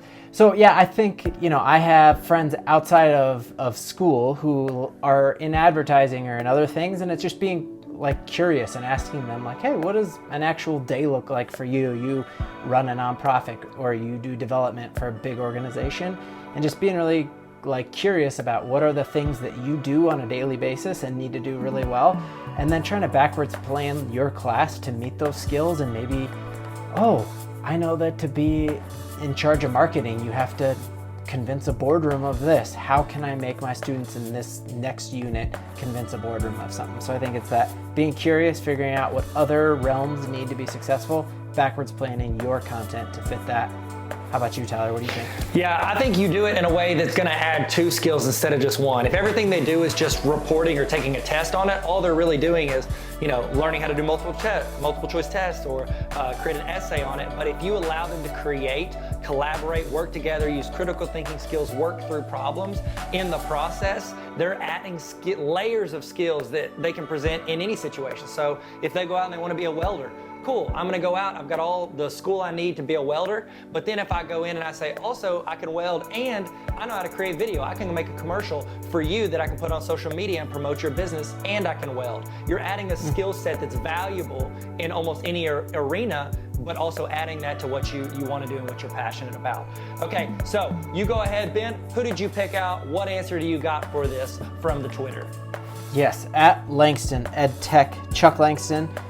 Big follow, definitely give him a follow on Twitter, he's amazing. But here he said, this is where as teachers we need to focus on research, what opportunities will be available for our students, and how does doing well on a multiple choice test reflect that reality. So the world's changing faster than any time in human history. It's exponential change. We know that, like, we just in Colorado had a Budweiser truck go from Fort Collins 2 hours south to Denver with no driver. We're building Amazon stores that have no cashiers. The world is changing faster than ever. We as teachers need to research, like, what are those future careers? What are the skills that students need to crush it in that career? And then how can we assess those skills using our content? That's good. That's good. I went with Jason Trumbull, at Prof. Trumbull. Check him out. That's probably short for professor, don't you think? I think so. He looks like a professor. It could be. He said, or professional. He's a professional Trumbull. That's awesome. Congratulations. He's also a doctor, like my brother. Just kidding. He's my brother. My brother's not a doctor. No, he's not. No, definitely.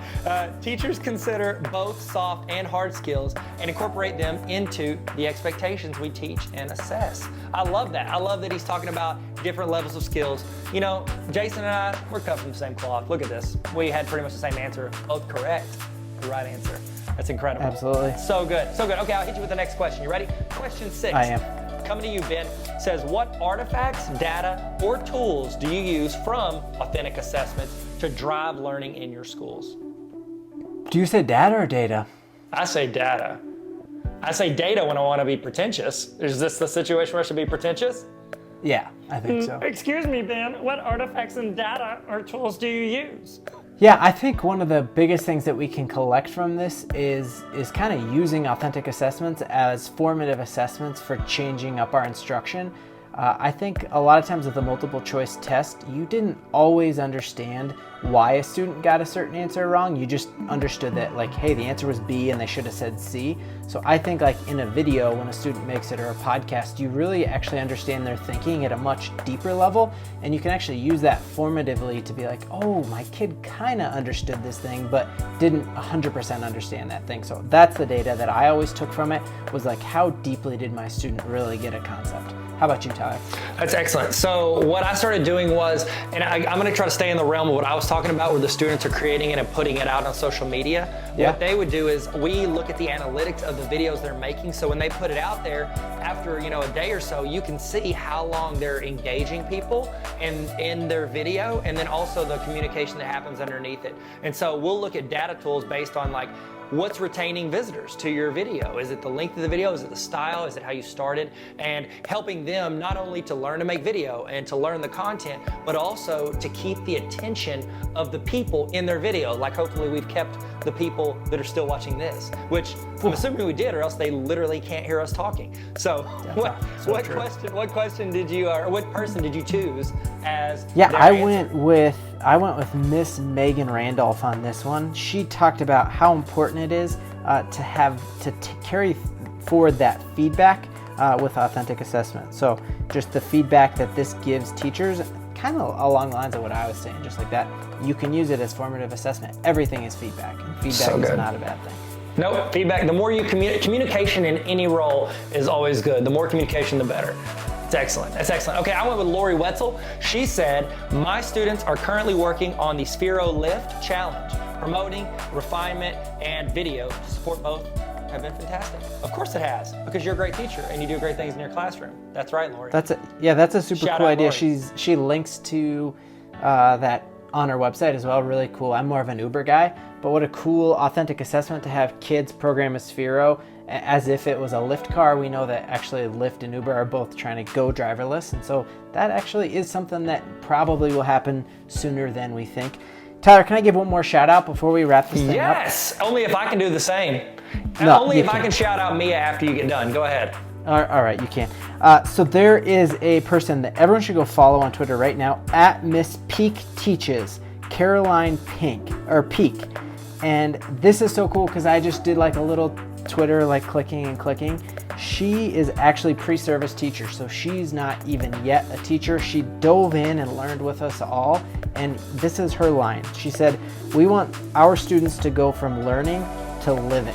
And I can't really think of a clearer way to sum up this whole topic of authentic assessments than that. We want our kids to go from learning in our class to living successful lives. Authentic assessments and using Apple tools are an incredible, incredible way to do that. That's awesome. Wow, touche to her. Yeah. I don't think I was ever No. on it like that. That's incredible. She's not even in the classroom yet. She's killing the game. I know, That's it's incredible. crushing it. I'd Yep. also like to give a shout out to Mia Morrison. Mia is out there handling business with the Apple EDU chats, and I just think she deserves a follow.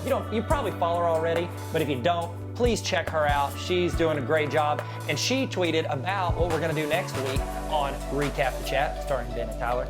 She said we're talking about responding to the resistant learner. So if you could stay with us, mark whatever you need to mark. Check us out on Twitter. Ben, give me your Twitter handle. Yes, at Mr. Kolb. Show us on your screen. Show me your Twitter on your iPad. Can you do that? I mean, that's all the way back on slide 1, but yeah, I got you, fam. It's fine. Can you go to Twitter? Does your iPad go to Twitter? Hey Siri, of course my iPad goes to Twitter, man. Of course it goes to Twitter. Hey, thank you so much. If you think we should keep doing this, let us know. Yeah, man. Yeah, everybody out there, thank you so much for watching this long. If you did, you're pretty much a best friend of the show. And You are. Friend of the show. We're Ben's sending gonna you send stickers. You guys $20. I Yep. have stickers. I have stickers. Cool. Tarver Academy. Hit me up. I'll send them to you. All right. Much love.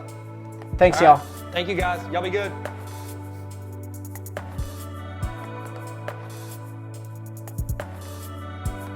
Hey, what's up, guys? Welcome back. Hey, it's Tyler here. I'm just gonna give you a little break. So if you need to go do something, you need to go use the restroom, get a snack, get something to eat, whatever. You can go do that.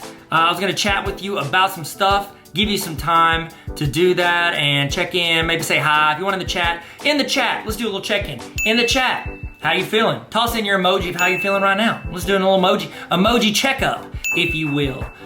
So while you're doing that, I do want to give, you know what? I spent a lot of time writing this book, and I genuinely think this book is going to help you in your classroom. It's gonna inspire you more than anything. It's a read with me, and one of the things that I feel like I've never been the smartest dude in the room. I've never been, the most talented, but I'll say this, I was always been pretty approachable, I think.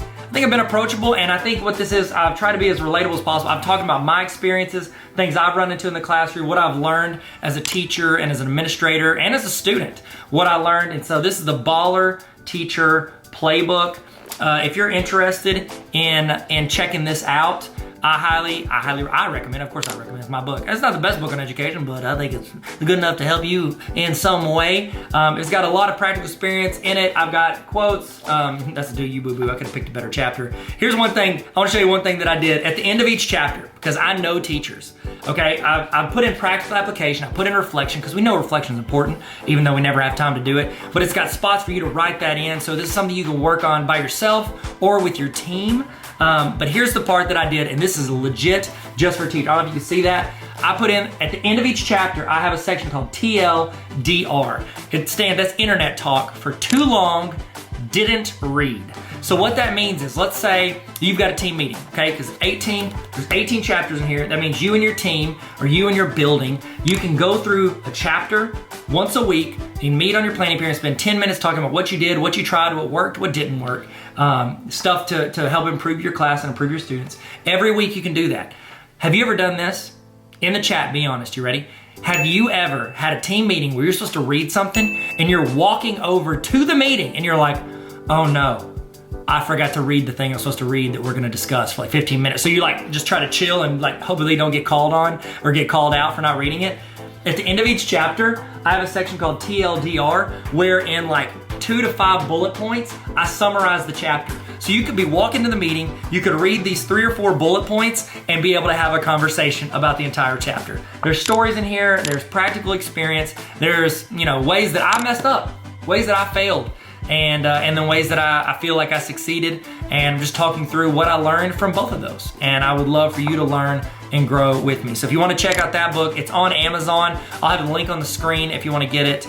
Link is in my bio. I link links everywhere to it. So Baller Teacher Playbook. I think it can help you in your classroom. Okay, we're about to get started.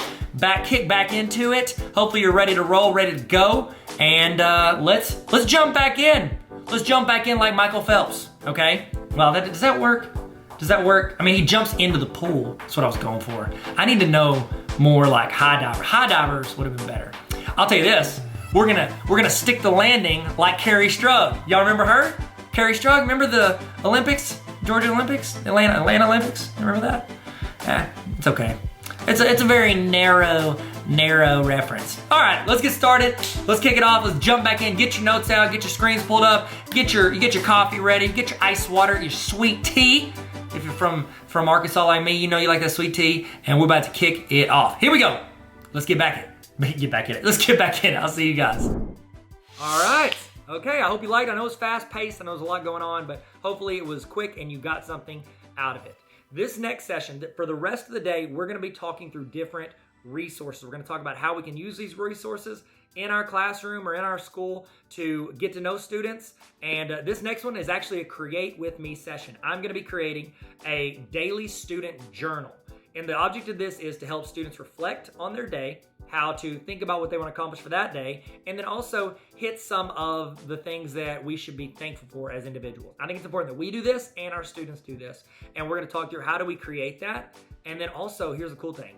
If you assign this to your students, you can always go back and look at what their answers are to see how they're feeling for that day. It's super important for us to know because a student might not always walk up to you and say, hey, I don't feel well, because they might think that other people might hear that. Or they might say, oh, I had a rough night because of this happened and this happened and this happened.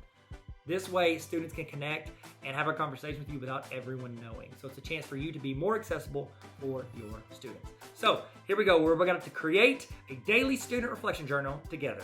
Here we go. the goal today is I want to make a daily student reflection journal. So I want something that's teachers, like I always want to think through, like, what would a teacher use it for? When would they use it? Why would they use it? And my thought would be that they have their students start their day by filling in the boxes. They want to fill this in. Now, is it something that they're going to need grades on? Like, do I need to make it daily, weekly? How do I want to do it? I like to think that most teachers probably wouldn't do this frequently. And what I have noticed is a lot of teachers with regards to resources, they want the timeline for stuff like this to be 9 weeks, because with Google Classroom, they close out their class after 9 weeks so that the grades are accurate and updated. I'm sure Google's going to update that soon, but until then, they're archiving and redoing new classes every 9 weeks. So my thought would be to make a 9-week student reflection journal, daily reflection journal that they can fill out as they go. So I could start from scratch. I've done that on some resources. It takes forever. And so what I'm actually going to recommend to you guys is find resources either from yourself or from other people and duplicate them and then edit them. So much quicker, so much easier. Takes out a lot of that, like that upscale, like the stuff you're trying to do right off the bat and ramp up to. I like to picture it. It's like snowboarding. Oh, thanks, kid. Appreciate it, son. Bananas in it. Oh, I love bananas. It's like snowboarding. It's like really hard to start, but once you get the hang of it, you can do really cool stuff. It's like jumping in the middle where you can just like, okay, I'll make a copy and then I'll do cool stuff. So I'm going to do that. If you want to use my resources as like a launch point and then start adjusting them, you can. And I'm going to show you where I would go to get that. So here we go. So on my website, tarveracademy.com, you're going to go to resources, and then I want to go to templates and resources. So once you click on that, it's going to pull up all of my templates and resources. So I'm trying to think, what is the closest thing to what I'm doing here that I could do for students? And I think it's probably, I would say my lesson plans. And so we want to go, we'll go weekly, and then I can just copy paste and make the new weeks. So I would click here. It would ask me to make a copy, and then I would make a copy of that. Okay, so I'm not editing my main template. I'm editing this version of it. Okay, so first thing I'm going to do is I'm going to go in. I'm going to go in and adjust this, and I'm going to change the title. So I want to make sure that, let's see, it's loading up. Loading up. So I'm going to go in here. I'm going to title this Daily Student Reflection Journal. Now, keep in mind, I pulled from this one to start with, but you can always go and pull from different things that you've done, so you don't have to start from scratch. Like some pages, I'm going to grab that one page here, toss it over. Do this here, toss it over. So this is kind of like my intro page that I always have. So I'll probably read that before I send it, but yours is going to be different. I don't want to waste your time. So Daily Student Reflection Journal. Sorry, there we go. We're going to move this over so that fits. Okay, sweet. All right, here we go. We can see, let's think through. I like to think through every step of this process as I'm doing it. This is which teacher for which course. I wouldn't say week number. That's probably going to need to change. So what I'm going to do is I need to change that and see how I can't click it or anything. It's because I've got that on the master. So I'm going to go to view, and I'm going to go to master. Oh, you need to see this larger. So sorry, everybody. There you go. Is that better? Hope you haven't left. Yeah, well, I mean, if you heard that, you haven't. So what I'm going to do is I'm going to adjust this. And I want to say, because we're doing about 9 weeks. So what we might do is just delete that. I don't think that actually serves as much of a purpose as I did originally when I made it. And then I'm going to move this stuff up. Okay. So this will be dates. And that way the students or teachers, based on what they want, can write in all that. Okay. So I'm going to click back out of it. All I got to do is click over here to the left, and that's going to bring me out of my master. And there we go. So teacher, what course it is, dates, and they can say first 9 weeks. They could say the actual dates. They can say weeks 1 through 9, whatever they want on that. And then they can add a quote. Navigation, I have this to where it jumps to that like week. I don't think we need to do that. So I'm going to click, might have been good to do the semester one. That way it navigates weeks 1 through 9. It's okay. That way I can show you how to do it. So what I'm going to do is I'm going to take that off, and I'm going to add the other navigation, which is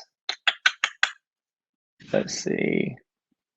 Here we go. Weeks 1 through 9. Awesome. Okay. So this will be navigation. And then I'm going to edit that master slide. So view master. And then I'm going to edit this. Okay. I'm going to take weeks 1 through 9 is already there. Take that, select those, delete. Then I'm going to select all these. And just to make it look prettier, I'm going to stretch them out to like right here. See if that works. Boom. Navigation. Navigation. No breathing. That's from a old song. Okay. Don't listen to it. It's not very good. Okay. So now I've got the navigation, but then I'm going to have to go in and attach the link so it actually navigates where I want to go. This is my Google Help video. I always toss this in on the slides. It doesn't hurt anything. It's just a resource for them. Week number, and I can just say week 1. Okay, it's got a spot here where before you assign it, you can add stuff. I don't think we're going to do week at a glance because we want to serve the purpose of this is for students that are, oh no, I think I made this lesson plan in Canva. I'm almost positive. Let's see if I did. View, master. Oh no, I did it in here. Sweet. Okay, we're good. Okay, I think I got the idea from Canva. So what we'll do is we're going to change this to daily reflection. We're going to make that a little smaller. That's it. You're pretty much just going through and adjusting all this. So you have the date there. We don't want unit. I thought through some stuff beforehand, and you can change yours. And now if you make a copy of mine, you can go in and change those like this. Like you can change it. So let's go in. I have it set to where I want this to be yesterday learning. So what did you learn yesterday? How about this? What was your favorite thing you learned yesterday? It's a way for them to reflect on what they did the previous day, but I need to adjust that. Okay, we're going to do this. And then I'm trying to think through where I want everything. So I want this to be over here because I'm going to move it up to the top. And then I want, okay, so I've got, let's see, I'm going to do, how do you feel? So I want to do emojis. And then I want to do, what are you thankful for? And I want to list 3 things they're thankful for. What was your favorite thing you learned yesterday? And what do you hope to accomplish today? So that means I'm going to have, let's just do this. Let's just do the thing. Okay. So I'm going to take this, move some text over here, and then I'm about to delete some stuff. Okay. So it's okay to delete stuff because, this is your copy. You do whatever you want. Delete that, make myself some room. This is going to be one of my bottom 2 sections. I'm going to put that there, and then I need to turn this. If you hold shift and then turn it, it should keep it to where it's not like it sticks like this instead of like you can go anywhere. I don't know if that makes sense to you, but it makes sense to me. Okay, here we go. Now we're cooking. Sorry, it took me a second to kind of figure out how I want to do this. I'm going to keep that logo there because, I'll let your boy. And so, sorry, it's the logo for my book, the Baller Teacher book. Check it out. It's probably, I haven't dropped yet, but if you're on the email list, I'll let you know when it drops. Okay, so we're moving that there. Okay, so I've got the text over the box. That's exactly what I want. And then I've got, what is your favorite thing you learned yesterday? I know that I said I wanted that question to come first, but I'm going to show you exactly what I'm going to do. Okay, what's your favorite thing you learned yesterday? Let's see, is that the size I want? No, I don't want favorite capitalized. Okay, we're going to increase the size there. Oh, too much, too far. Mayday, mayday. Okay, so we're going to take that. We're going to move this. It's okay that it overlaps because remember, like these right here, this is where they can go in and fill in stuff and they can't on the other ones. Actually, I'm going to add a text box. So I'm going to delete this. And then I'm going to add a text box. Click this, and I want it to be a We'll do subtitle placeholder. And then we're going to put it right there. And then we want to adjust the default. I'm going to make that bold because it's just easier to see. And then I'm going to change the color of it to this. Okay, there we go. Everything you learned yesterday. Okay, so now what I'm going to do is I've got that section. So I want to create another section. So I'm just going to highlight all of it, hold Option, click, and drag it up. What that does is that makes a duplicate of whatever that was.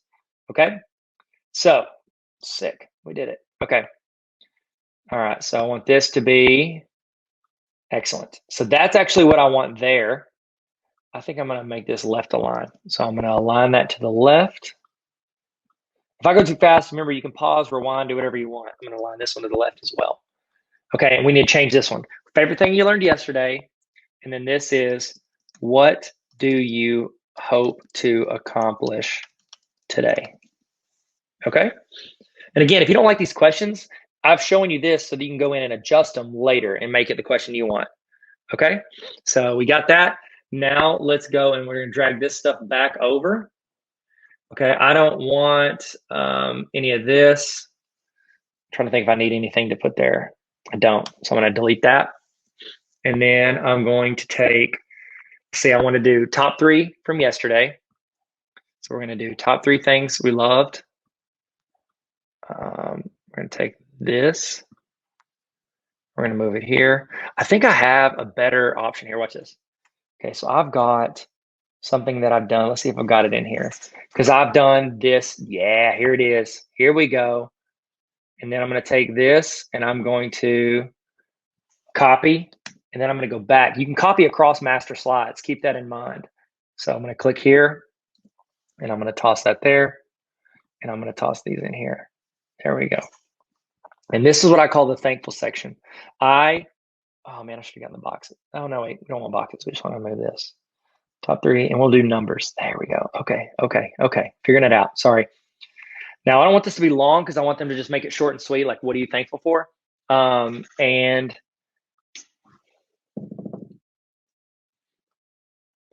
I have read so many leadership books and productivity books and just how to be happier, mental health books. And they talk so often about how important it is for people to reflect on what they're thankful for. Having a daily gratitude journal or a way to express gratitude every day, it changes your mindset and the things that happen to you. So I highly recommend it. So list 3 things you're thankful for today. Let's say today so that they don't just write the same 3 things every day. There we go. List 3 things you're thankful for today. Okay. And then I'm going to put some numbers in here. Is that cool with you guys? Everybody cool with that? We're going to go text box. We're going to put here. I'm going to go 1. Bodie. Voldy's gone moldy. That's from Harry Potter. I talk about Harry Potter too much. Sorry, everybody. Don't get hurt. We're good. Okay. So I'm going to go there. Okay, great. So I'm going to take this, and then I'm going to move it up to match it. Oop, did that match it? There we go. I don't know if I'm doing anything. I don't think I am. So are we moving? Okay. We're clicking. Okay, there we go. Okay, let's change the color of this because we're staying with this like navy red thing. So I'll make, since the text is blue there, we're gonna make the text red here. Okay, and I'm doing that on the first one because I'm just gonna duplicate it for the other ones. So watch this. Hold Option, click and drag. Copy paste is your best friend. Here we go. Is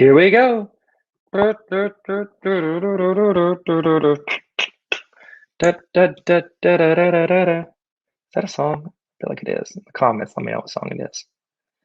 Or don't. It's okay. Okay. So there we go. We got that. Oh, they're a little off. Ugh. That's the only thing about slides is you can't like zoom in unless there's something I don't know about to see, like make it move just a little bit.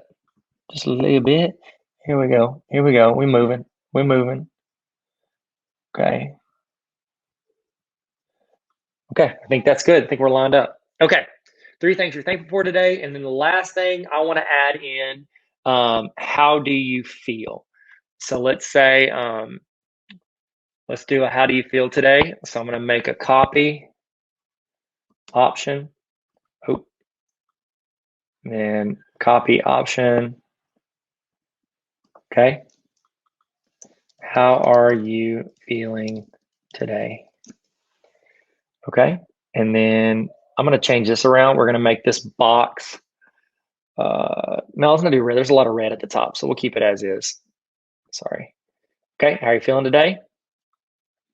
And then we want, should we do left align here? Probably should, since we did everywhere else. So there, make sure I did it here. Is that cool? Y'all cool with that? I think that looks okay. I like that left align. Okay, so now what I'm thinking to do is I think I'm going to add some emojis in this. And I think the easiest way to do the emojis would be if we click over here, I'm going to go to some of my other templates that I've got. So let's go to templates. I think I've got under slides templates, and it's my, I'll say digital notebook. We'll open that up. Okay. In my digital interactive notebook, is that it? Is that the one I have? I've got one where I've already got some emojis, but if not, you can just go to you can just Google emojis and hit copy and then paste them in there. As you paste them as text, and then you can have students, whatever they need to do. Okay.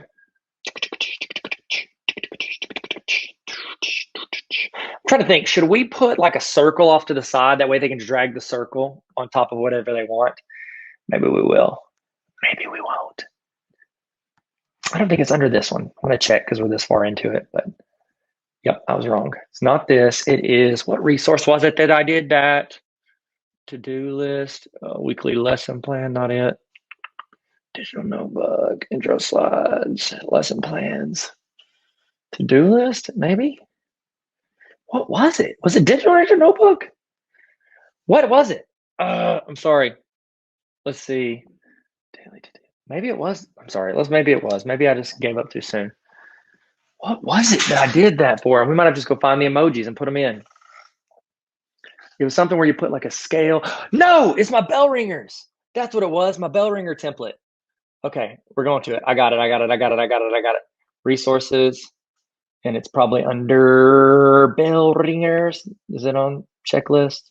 Cheat sheets, forms, honor roll, presentations, bell ringers. It's got to be under here. Templates. Where is it? Well, let's just go to Tarver Academy. Can't go wrong with TarverAcademy.com/resources. Resources.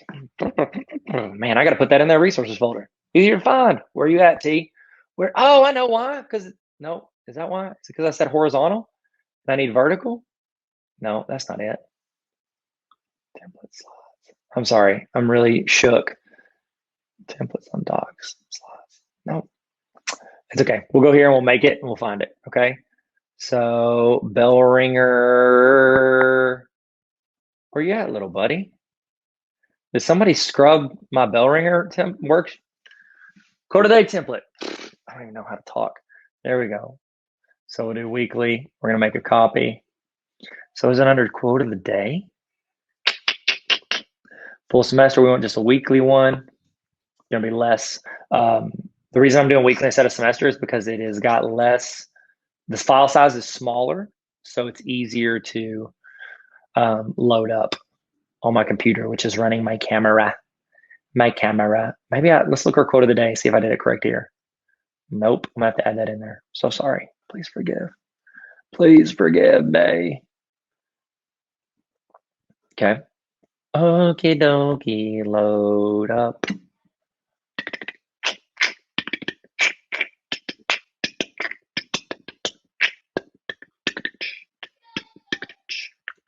Here we go. So we'll take these and we're gonna copy, and then we're just gonna paste them over into this one. Like I said, don't think that you cannot go across slides and put those in there.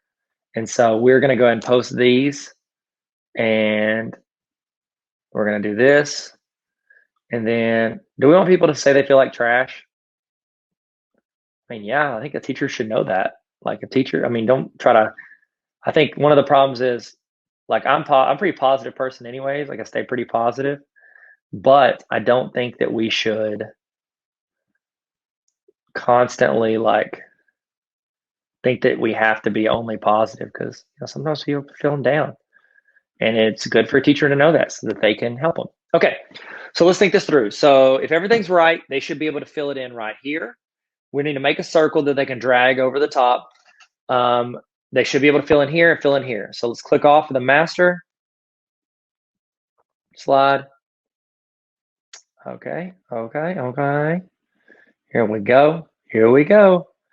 All right, so I had these to where I had like the date on top of it, which we don't need that. Oh man, come on. What am I doing? I gotta have to move this box to move this. Delete that. That way we just have the date in there. They can fill in their date. Okay, so are they gonna be able to write in there? Yes. Are they gonna be able to write in there? Yes. Okay, they can't grab any of these emojis. They can write up here. Everything looks good. Okay, last thing we need is to put a circle on here. Is that daily reflection? I'm sorry, this bothers me. Daily reflection's up a little bit, date's down. I'm so sorry. We're gonna go to view, we're gonna go to master, and we're gonna move this down just a little bit. I'm so sorry, everybody. Bugging me.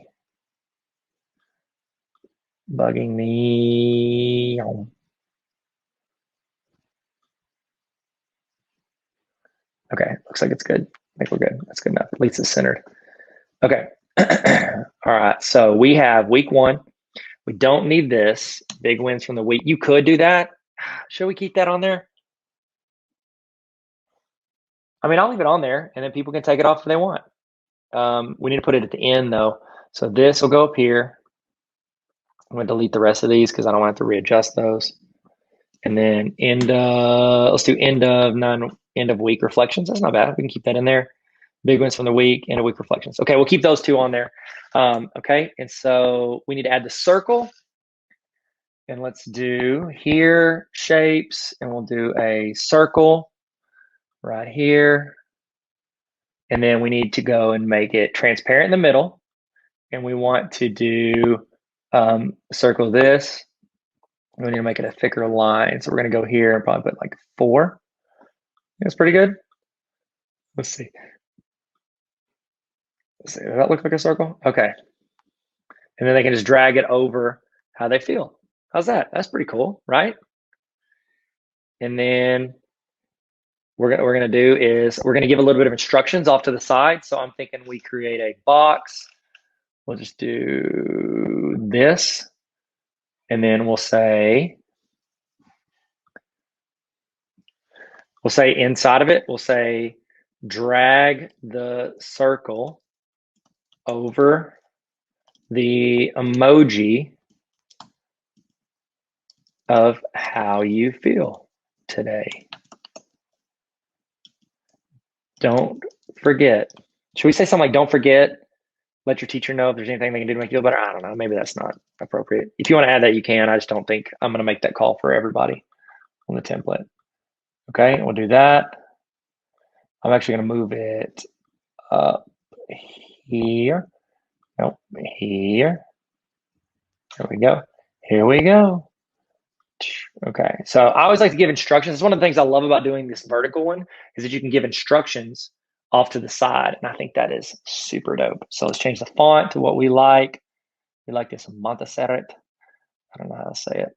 Make it bold so it's easier to see. We'll make the square look on brand. Make it this red. We'll make the text this navy, which we did, and then we'll make the outside border a little bit thicker. There we go. And then let's put an arrow in there. How's that? Is that cool with everybody? Go to shapes, arrows, this one. Okay. And then we'll do this. Okay. Just doing a little nitpicky right here. And we're going to change this, make it our color scheme. We can leave the gray on there. There we go. Sorry, it's bothering me a little bit. Let's go up, make the arrow correct, and then we can adjust everything else. Drag the circle of the emoji of how you feel today. Okay. All right. So we got one day. We need to do 5, and then we're going to make our navigation for the weeks. Okay. So remember, option, hold option, click, drag. Boom. I could also just do like, I'm on a Mac, so it's Command C. For a Windows or a Chromebook, it's Control C. So Command C, Command V.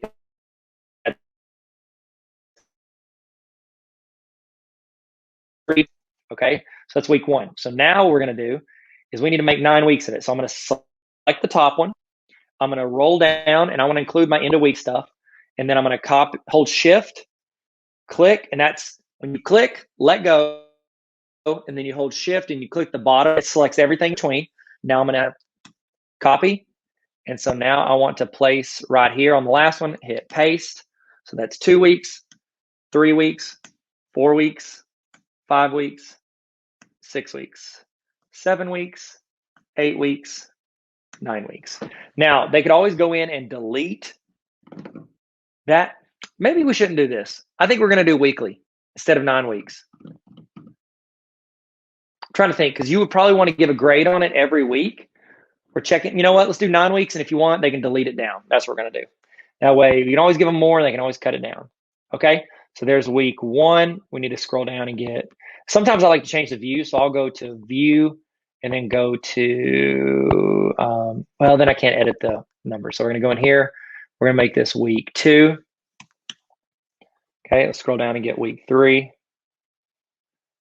Week 3. So once you get it's like you start small and you build out, and then you can do a lot more, a lot quicker. And so that's nice. Week 3. Here's week 4.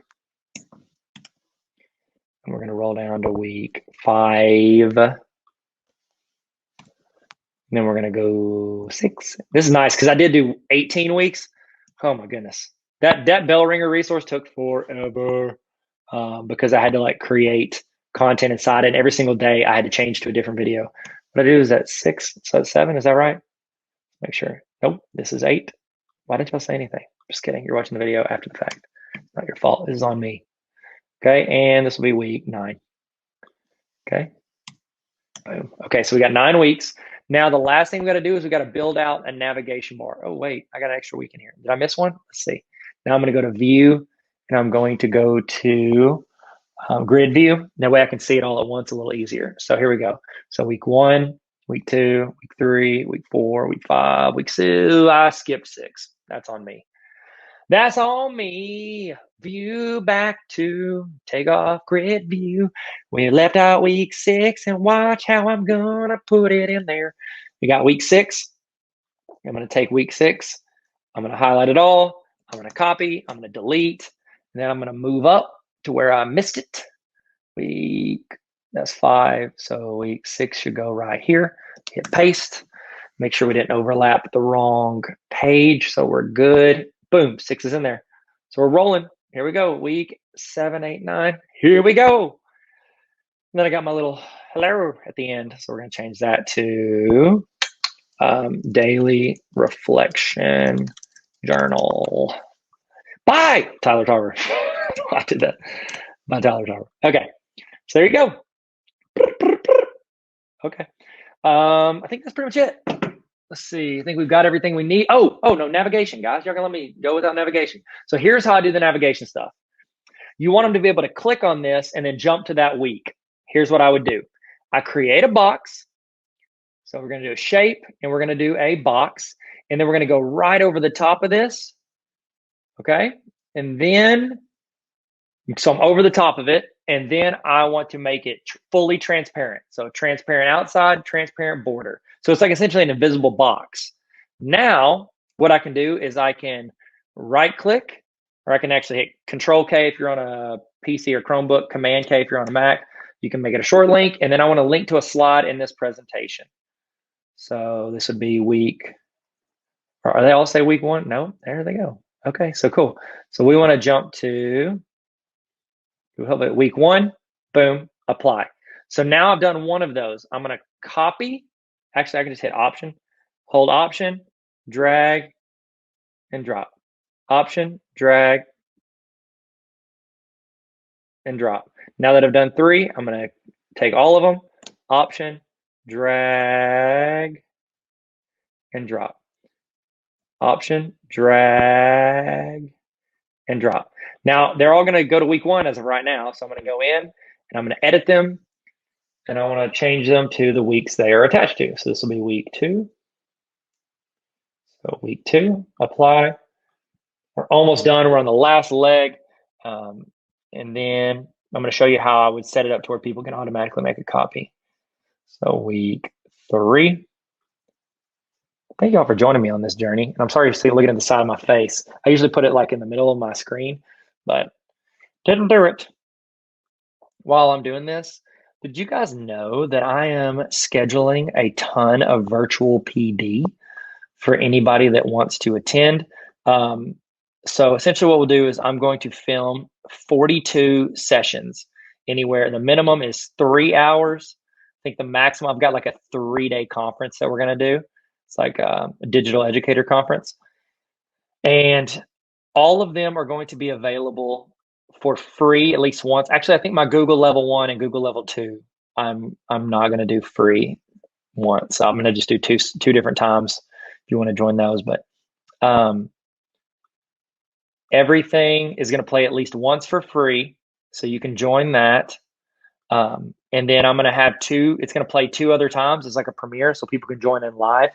Or I'll do it live 2 or 3 times, depending on, if I film it beforehand or not. But it runs like it's a live video. So you're like having conversations. I'm tossing links in. You're tossing links, ideas. It's just a really cool community feel. And it guarantees that you watch it. Because one of the things your administrator cares about is that you actually sit through the PD. You don't just be like, yeah, I watched that 3-hour video and you're like cleaning your room.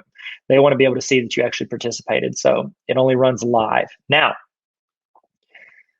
for the free ones, you can go, anybody can do that. You just sign up for the email list. It's tarveracademy.com/PD. tarveracademy.com/PD. But if you want to sign up for the premium one, which gives you access to all 3 air times, so you can attend any of them, sick, which is awesome. And I would like it because then, put some money behind it. So the more money I have, the more resources I can produce. Let's check and make sure these work. So boom, I click it, go to there. It's going to jump to week 5. We did it. Look at this. I'm going to make this 9 weeks. So we know 9 weeks. There we go. But anyways, I'm going to do premium PD as well. So if you want, check out tarveracademy.com/PD. You can sign up to get the free version, or you can click on the link on there and sign up for the premium one. I would not recommend you pay out of your own money. It is a super affordable. As an individual, I think it's like $38 to get access to all. It's probably over 500 hours worth of trainings this summer that you have options for. You shouldn't sit through all of them because they're free. Don't do that. I mean, it's 162 like unique hours, so that's pretty cool. But if you stuck with me for this long in this video, you should come, because that means we got a connection. We bros, we people, okay? We's each other's people. But you can do $38 for an individual, and that gets you access to all of it. Or, which is what I think is the smartest one, you can get your whole building to sign up for it. And then that way, every teacher in your building can attend all those sessions. So that's what I got. Here is where we are. Now, if I wanted to share this to where people could make a copy, I need to go to share. I need to make sure that anyone with the link can view. So I'm going to change it. I don't want just Tarver Academy. I want anyone with the link can view. I'm going to hit done. So anybody can be a viewer. And now I'm going to go up here to the top, and I'm going to go to where it says the word edit. I'm going to delete that. I'm going to write the word copy. Now this link, if I give this link to somebody and they click it, it's going to make a copy for themselves. There we go.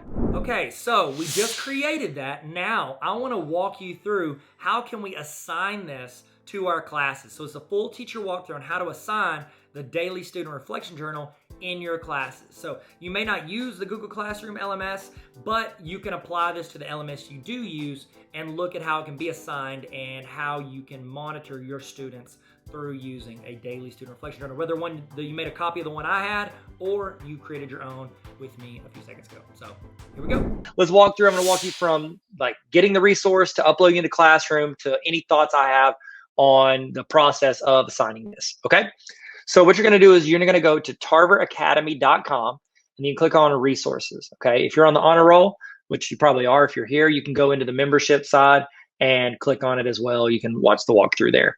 So we're going to scroll down to Daily Student Reflection Journal. It's under Resource or Template. Daily Student Reflection Journal. We're going to click on it. We are going to make a copy. Remember, when you make that copy, I no longer have access to it. So don't be like, hey, Tyler, can you adjust this? I can't. I don't have access. And don't worry about me seeing what you put on there. You can go in and delete this entry page. And it's not going to hurt my feelings because I won't see it. I mean, it hurt my feelings a little bit. I can feel it when you do it, but I don't know it for sure. So if you want, that's just some information on that. And then we are going to roll. So here's the thought behind this. You're going to go in, you can delete this front page, okay? And then once you delete that, you take that out. You can leave it in if you want, just like a welcome to your students, and they can follow me on TikTok or Instagram, whatever. Okay, here's the main thing. You want to go and add your name. So I could say, you know, Mr. Tarver.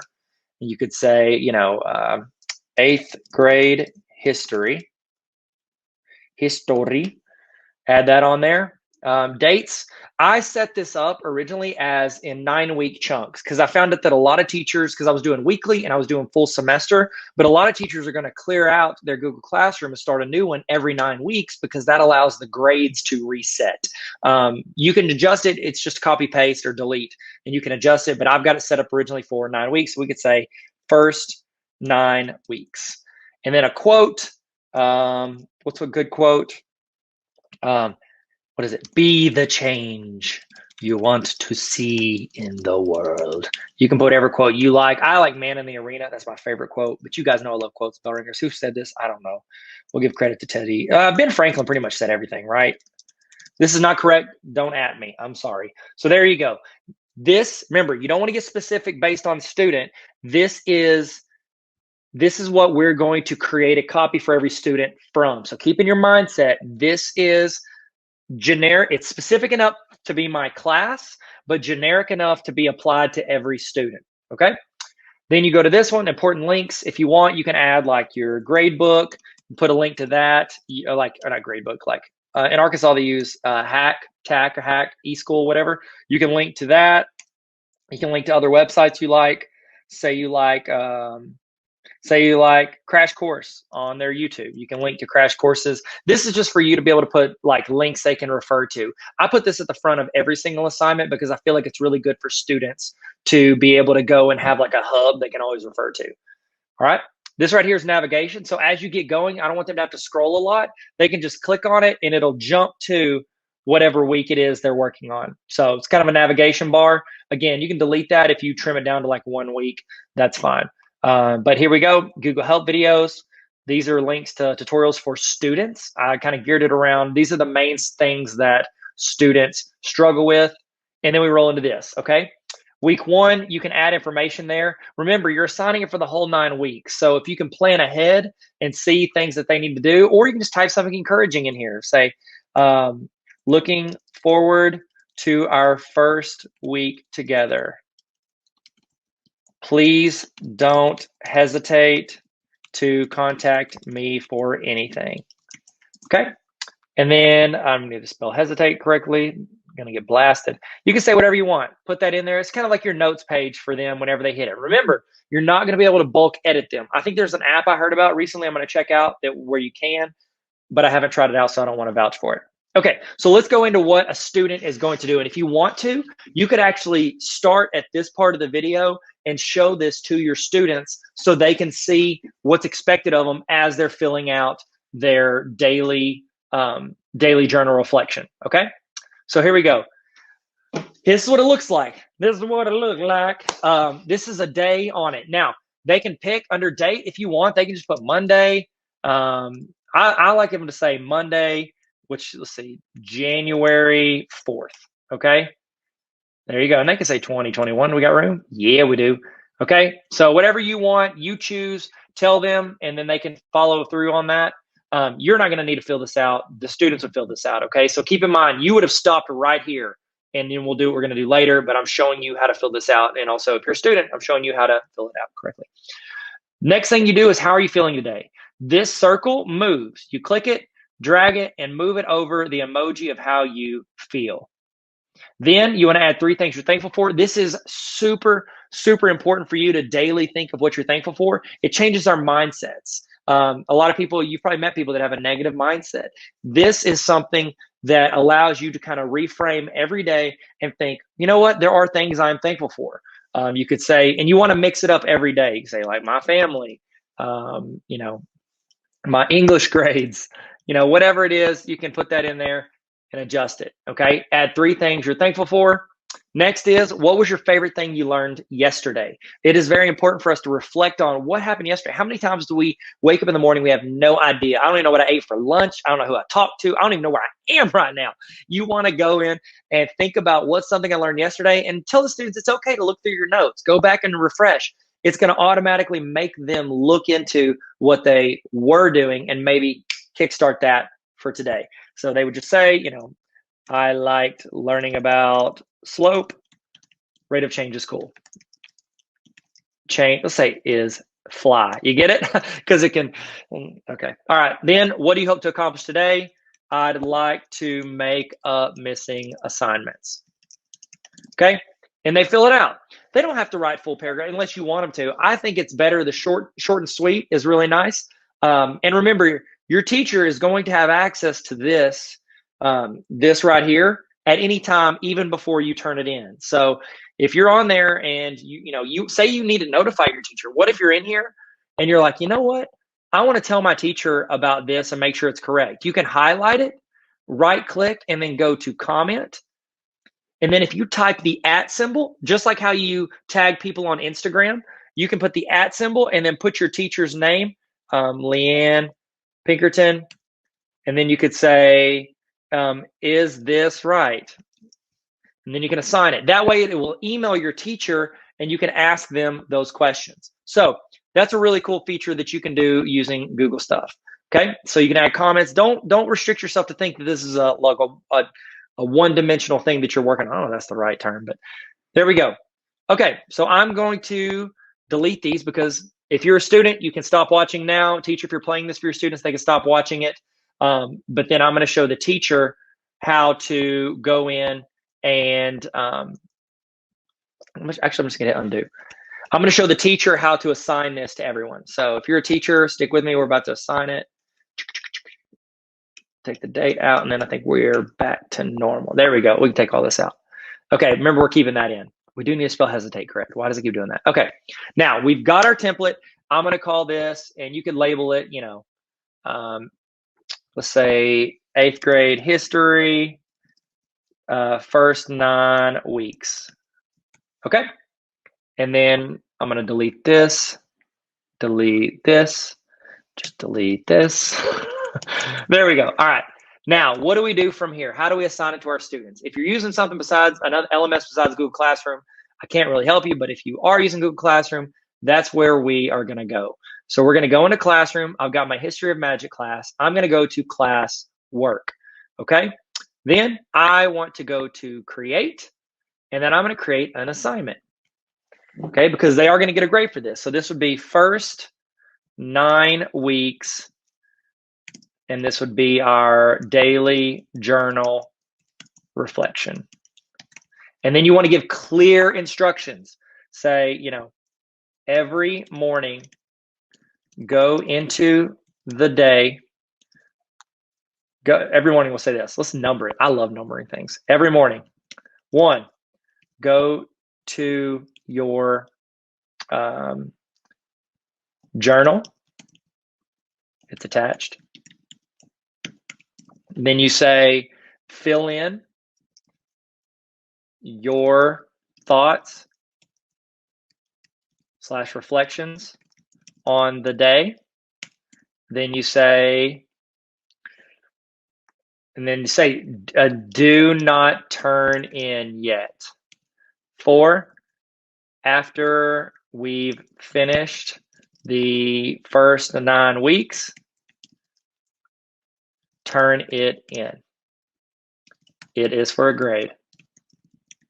Okay, now we need to attach that assignment. So we're going to go to add, and then I'm just going to go to my Google Drive. I love taking this shortcut because Google Drive is going to default to your most recent stuff you've done. So I'm going to click on this. It is the most recent. I'm going to insert it.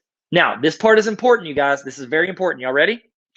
You don't want all the students to just look at it because then you're like telling them to make their own file and then you can't see it. You want to click this and you want to say make a copy for each student. Click that. Okay.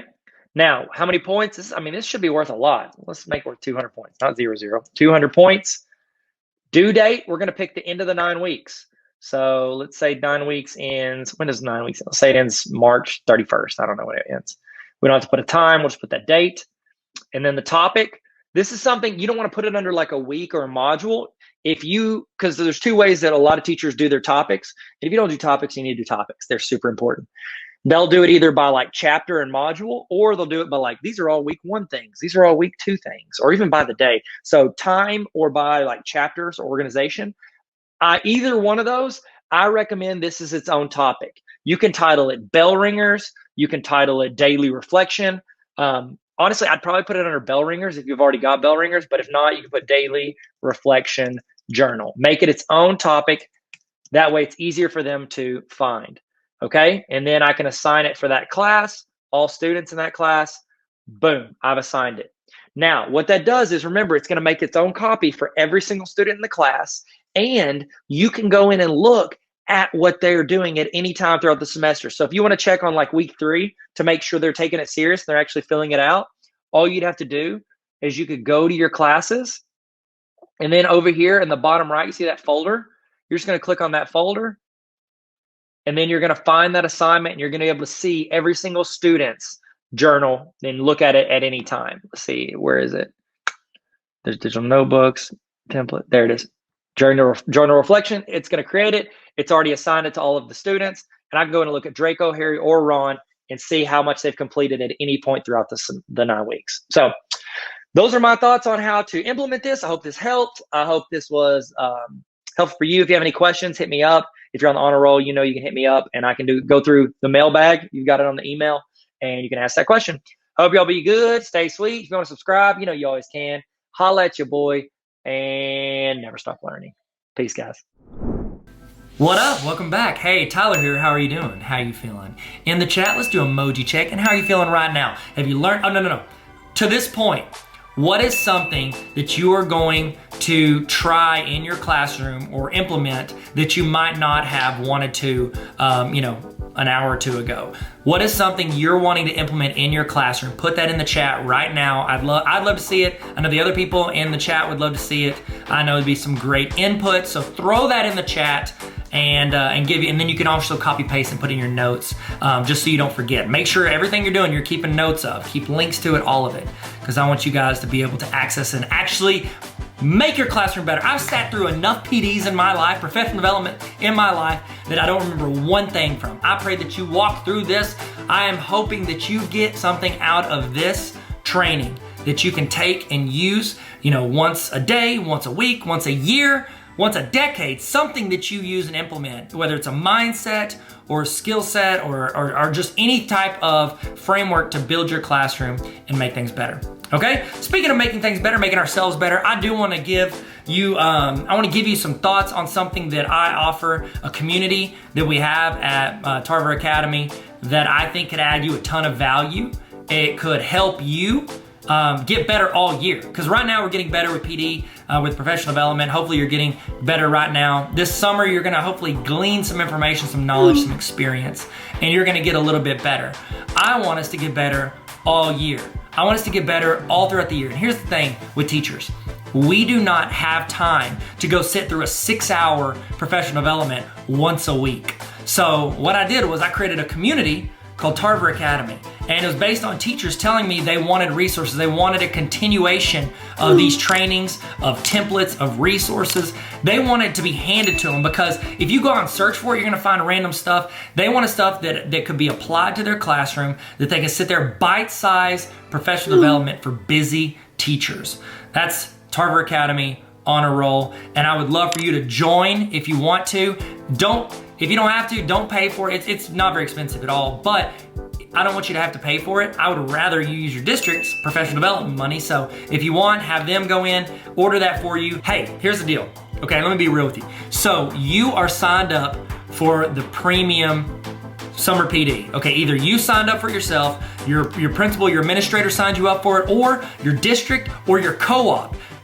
There were some amazing co-ops, districts that jumped in and realized that this could add value and flexibility because they're offering 3 different sessions throughout the summer. You have flexibility to watch from home, or maybe you're watching with a group, maybe you're watching in your classroom, wherever you're watching from. They wanted you to add that value, and I wanted to give you a huge discount on the Tarver Academy Honor Roll. This is just for this summer, and it's just for the people that are on the premium watches, okay? And so the premium watches, the premium PD, okay? And so if you're watching this, you're here, you're on it, okay? So what you can do is you can sign up at tarveracademy.com/honor roll, and I want you to use this promo code. When you sign up, use this promo code. It's gonna cut in half.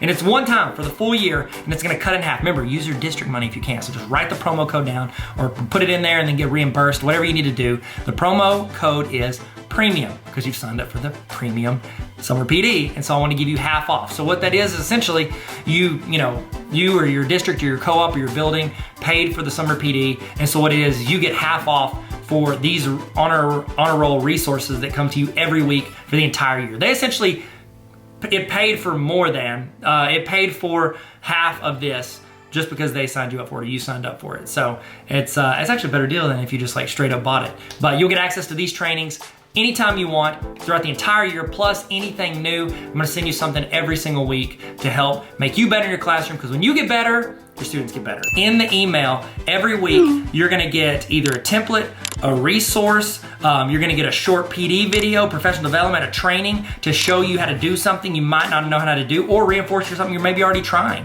You're gonna get something that makes you better every week, plus some quick tips, links to some other things, and also you can ask me questions. I have a mailbag where you get to ask questions, and that's the list I'm gonna pick from first. I wanna help you guys. If I don't know how to do it, I'll do the research for you. I'll build, you're like, oh, I really wish I had a digital interactive notebook. Guess what I'll do? I'll go in and I'll build digital interactive notebooks, and I'll give you the template. You don't have to pay teachers. You don't have to go in and throw the money at anything. I wanna just hand it to you, and I wanna do trainings for you to help you. So if you wanna join that community, I think it's super helpful, and it's essentially where I become the tech facilitator for you. It's Netflix for teacher resources, and I would love for you to join and jump on that. So if you want, go there. It's tarveracademy.com/honor roll, and you can sign up for that.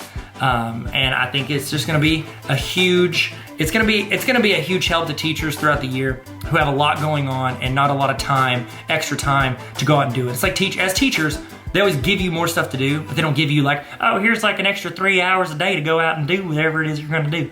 So if you want to sign up for that, you can. I hope you've used this time also to use the restroom. So if you're just getting back using the restroom, guess what? We've just been talking about Tarver Academy Honor Roll. No big deal. But I want to give you guys time to go do that and get a snack if you need it.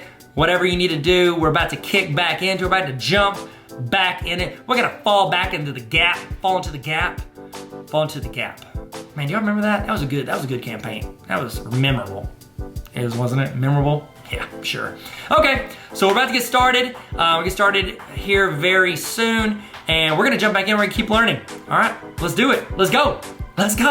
We're still doing this. In the chat, here we go. In the chat, I want you to tell me the name. Okay, don't say that. I was gonna say, tell me the name of, you know what? You can do that. Tell me the name of a teacher who made an impact on you and what they did. Why did they have an impact on you? In the chat, what name of a teacher or an educator that had an impact on you and what they did to have an impact. It was either the way they treated you, the way they ran their class, or the way they inspired you, or just the way they had structure maybe. They were reliable, they were consistent. I would love to hear in the chat, name of a teacher that motivated you as a student or as another teacher and what they did. So let's throw that in the chat, and we're about to get started. We're gonna jump back into it. We're about to get started. We're gonna jump back into it like a pogo stick. See that? See what I did there? Nope? Okay, all right, let's get going. Okay, nice. All right, so we're moving on to the next thing. What we're doing here is I'm building with you out of a Google form, a virtual attendance Google form. Now, this I created originally because I had a lot of people who had hybrid students. I have some students in person, some at home, and they're trying to take attendance in both places at once. Now, a lot of you may be fully in person coming in the fall. So what you want to do is you can think of how you can adapt this to where you can use it in person. And you're like, well, I already take roll, Tyler. I don't need to do like a check-in or anything like that. Maybe it is a mental check-in to where you have used some of the questions on here where you're gauging how your students are doing for that day. How would you like to, when you take roll for the day, get an actual gauge, like a private gauge from students on if they're having a bad day, if they didn't get enough sleep last night, if something's going on in their home life that they're concerned about, or maybe there's a kid in class that said something to them that hurt their feelings or was rude to them. It's a safe place for them to send it to you, and you can be essentially approachable behind the scenes. And so think of how you could adapt this even if you are fully in person. I think it can be a super helpful thing. And if you want to use this template, of course, as always, take the template, tarveracademy.com/resources. Let's go. We're making this for the idea that you are either virtual or maybe a hybrid. So you've got students in person, but also at home, or students are at their homes. I think it could work for like a, if you're doing only in person, it could be a check-in, check-out form for when you're working. And so, all right, let's get rolling. Sorry, I just thought of something I want to make sure I put on the form. So I added it to my list. Okay. So we're going to do this through Google Forms because, Google's a goat. So here we go. So I'm in Google Drive, and I'm going to go in and I'm just going to create new Google Forms. Oh my goodness, guys, check this out. They added Google Forms. You got to see this. This is incredible. This is incredible. And I've always joked, like every PD I do for teachers, I'm always like, I don't know why they don't have Google Forms in the top 3 because it's like the GOAT for teachers. They have included Google Forms right here in the top. It used to be just these 3 guys. I'm sorry. This is revolutionary. I love it whenever I'm on camera and I see a change that Google's made, and I'm just excited. I'm proud of Google. And once again, they learn and they grow. Okay.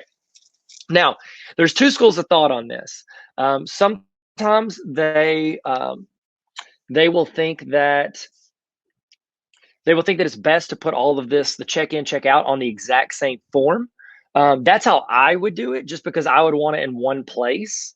However, I know a lot of people that have like a daily check-in and a check-out. So it's like they have 2 forms. That's fine if that's what you want to do and you're using this template. We're going to create them together. You could go in, when you make a copy of the form for yourself, you could make one of them, just delete and adjust just some of the wording, and then make a copy of that and make the exit. So it's up to you on whatever works best for your class. So let's get a rolling. We're going to call this student check-in. Let's call it student attendance, because students take things more seriously when they hear words that they're familiar with. Attendance check-in/out. Okay. Now, you know this. I'm gonna walk you through this as we do the Google form. If you have untitled up here, as soon as you type in that header, click up here, and it's going to fill in exactly what you have. Now, you can change that, but it's a good way to make sure you don't have like 100 things in your drive titled untitled form. Description, I always like to give clear instructions and expectations here, because students need clear instructions and expectations, but also it's documentation that you've told them what you need to tell them. You could say, this needs to be filled out every day as soon as you start and finish your school day. If you take a break for a while, you need to check in and check out during those times. Okay, I think it's pretty clear. You could go in and add description there if you want. Now, before we get rolling too far into it, I always, and I'm serious, guys, I feel pretty comfortable with Google Forms, but I will always roll through my settings up here in Google Forms. So I'm going to click on this, and I'm going to check through all of these to make sure everything is good. Collect email response or email address. Yes, I want that on, because I want to make sure they don't sign in as another student. If you collect email addresses, that's about as safe and secure as you can get. And you're like, well, they could get each other's passwords and sign in. Yeah, they could. They could also write their name on a piece of paper and, someone else's name on a piece of paper and turn it in. It's just something you're going to have to deal with if it happens. Response receipts. I would just say always, it's good for them to get an email when they check in and check out. I've noticed that students and adults alike when they hit submit, and if they don't like see proof that they submitted it, a lot of times they get nervous, and that could lead to more emails for you. So I would just say always, and that way they have documentation in their email. Requires sign-in limit to 1 response. No, we don't want to do that because we want to have them do this twice a day, every day, minimum twice a day. Can they edit after they submit? No. And see summary, chart, and text responses? No. All right. Now I'm going to go to presentation. We're only going to make it 1 page, so we don't need a progress bar. Do we want to shuffle the question order? No, that would be silly for something like this. And then show link to submit another response. Thank you. Happy learning. Happy learning. You can change that if you want. It's under presentation. Quizzes, we're not doing a quiz because we're not grading this because it's something we're doing to check in. So I'm going to hit save. Awesome. Okay, so we're good. We've got the first part. Now, the first thing I always like to collect is their name. I know you're collecting their email address automatically, but it's good to have name because when you're sorting through your data, it's going to be easier on you than looking at email addresses. Now, one thing I did not talk about is in the settings, it's going to have for your district, it's going to have an option that says limit to users at yourschool.com, whatever y'all's email address is. You should turn that on. You want to restrict it to their email address. This will be good for multiple reasons. One, it verifies that they're in their school account. But two, that means that they are logged into the correct account. How many of you guys have given a Google form to students to do at home and they're like, I don't have access to it. But it's like 1 kid out of 30 or 100. And you're like, yeah, you do. You're just signed into your regular Gmail account. So I would have them start their day off and make sure they're logged into their school account. And that's a very easy way to guarantee that they are signed into the right account. Okay. So name, I don't like personally, again, it's your form. I'm not your boss. You do what you want. But for me personally, I don't like, and again, we're wanting the students to fill this out. I don't like it whenever students are able to fill out their own name because then they'll do all lowercase and they won't space, so last name then first name. You get a lot of inconsistencies. And one of the things we definitely want to be able to do is sort and build charts and graphs based on the students. So what we could do is you could let it to where they fill it in themselves. I am going to prefer a drop down. Okay. Now I'm going to show you a little hack. I say it's a hack. It's just like a shortcut, a trick to being able to put all of your students' names in the form quickly and easily. So we're going to go to a spreadsheet where we have all the students' names. Excellent. All right, so I have all my students' names. It's not labeled right. I'm going to click on the top name. If you have not built a form to collect every student's name, email, all that stuff, parent name, I have a template. tarveracademy.com/resources. Just go to tarveracademy.com, click on resources. It's called Getting to Know You form. You need to make a copy of that and you need to get their information. It's not too late. So I'm going to click the top one. I'm letting go. I'm going to hold the shift button and I'm going to select the bottom one. Now I'm going to copy those. Then I am going to go back to my form. I'm going to click in option 1, and now I'm going to paste. You can copy and paste entire columns, and Google recognizes it because they own Google Forms and they own Google Sheets. Okay, let's see. Oh, thank goodness. I was in alphabetical order when I did that. If not, I would have recommended put it in alphabetical order before you drop it. That we don't have to reorder these. I'm not going to add any more options, and I'm going to make this required. I want this to be a required question because I want every student to put in their name, not just like, oh, I'm just going to click through it. Okay. Now we want to keep this form as short as possible and as accessible as possible because that's going to allow our students to get through this quickly. You don't want to go through too much hullabaloo, if you will, to do this. Now, we're going to create a new question. So over here on the right, I'm going to go to add question. If you have multiple class periods, you could say, your assigned class period. This might not be an applicable question. So when you make a copy of this, you might go in and delete this. And we're going to do multiple choice on this one because there's not going to be that many options. You could do first period, And then I'm going to do second period, and I'm going to roll all the way through all 7 of those. Third period. Now, again, you may not have this. This may be something you need to delete. It might be something that you separate by, like, if you have in-person classes, you might have, full virtual. I'll put that as an option here, because I know some teachers are, they are having to, like, they're putting their virtual students in their own class period if they're a hybrid. And so, I'm sorry, I'm trying to do 2 things at once. Let's do 6th period and 7th period. I think that's normal. And then I'm going to add in, virtual, virtual student. So that would be for if it's like a full-time virtual student.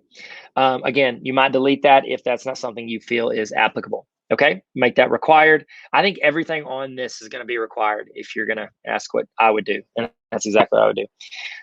Tech. I don't know why I said tech. Next, because it's Tech Tuesday, patreon.com/Tyler Tarver. How are you feeling? I think that's our next question. How are you feeling right now? Now, there's a couple different ways you could go with this. Some people, they would prefer like a linear scale. They do like 1 to 10, and they would say, I feel terrible. You could say, you can even say, may we speak, if you really want them to talk to you. I feel terrible. But as a teacher, if you see somebody lower end of that number scale, you're going to want to reach out to them anyways. And then your top one, let's say, fantastic, ready to work. Okay. So I did a number scale. Because I went in teaching high school. So like my brain is not always geared. I try to keep everybody K through 12 in mind, actually K through college in mind. But I think that for me, I'm going to go with a number scale. I know a lot of teachers would prefer to add in a photos, and it's like smiley faces. Like, I feel good. I feel, you can judge it based on like, I'm tired or I'm sleepy or whatever. You could add those as options. You could even add a thing says like, what is one word to describe how you feel right now? You could put a 1 word or emoji if you wanted. Boom. Okay, to describe how you feel right now. And that way you can get like a quick look, like tired, happy. It might give more context to, what they just answered on the other one. And it's still like 1 word. If you're asking for 1 word, that doesn't seem hard. And honestly, I think you're probably going to get a more like spur of the moment reaction. Like, I'm going to just, if I have 1 word, what do I feel? Boom, I'm going to get it over with. Again, you could insert photos here if you wanted to. Like, you could just do, if you want to do multiple choice, and then you could go over here and you could add a photo. All right. So if you want to go for that, you can. Not a bad option at all. And I recommend Canva, link in my bio. It is the best graphic design thing I've ever used as far as like the internet goes. And I've used a ton of them. Okay, let's see what else. Here's another question that I saw this on training I did yesterday. The teacher was talking about, they created one of these. It says, where are you learning today? Okay, you could say at school. You could say at home. I'd probably just put school and home. I would put at. I don't know why I did that. Sorry. And then you could add other. So maybe they're somewhere else, like at a coffee shop. It'd be good to know. Make that required. And again, we want to keep this short. And I feel like I may have even, like, I might delete one of those too, but if you want, you don't have to. Okay, let's do this. Next one. Main goal for today. And then because I like for us to have like a main goal, and this would keep a short answer, short and sweet. Hopefully they go and they text it in, make it really quick. We're going to make that required. And then this one can be optional. Is there anything you need from me? Good way for them to check in. I would do, you could do paragraph if you want. This is optional. And it's just a way for you to check in on your students and see what they've got going. Some might need a call. Some might need clarification on an assignment. Some might be stressed out or having a home issue that they need you to check in on. So I think that's really good. Trying to think if there's anything else I'll put on there. I think this is pretty short and sweet. I mean, this is like a 2-minute check-in, and I think it'll be pretty easy. Let's take a look at what it's going to look like for them. So I went to preview, in case you didn't see that little eyeball up there in the upper right. That's going to show us the view. This is what a student would see whenever they are checking in or out. Email address, again, you're going to change this for your school to where it's automatically pulling it. So they're not going to have to fill out their email address every time. It's going to automatically pull it. They can choose their name. So we're Albus. Assigned class period, we're going to be a virtual student. I feel like an 8. What's one word or emoji describe how you feel right now? Tired. I'm not tired. I feel great. Where are you learning? Home. Main goal, catch up. And then is there anything you need from me? Just keep being great out there. And that's how the students fill it out. I didn't spell great right. There you go. So that's how you fill it out. I'm not going to submit it because I want to make this into a template for you guys. All right. Now, I'm going to refresh my page so I can clear out what I put. So I'm going to reload. Okay. So now I want to show you where I would put that in Google Classroom.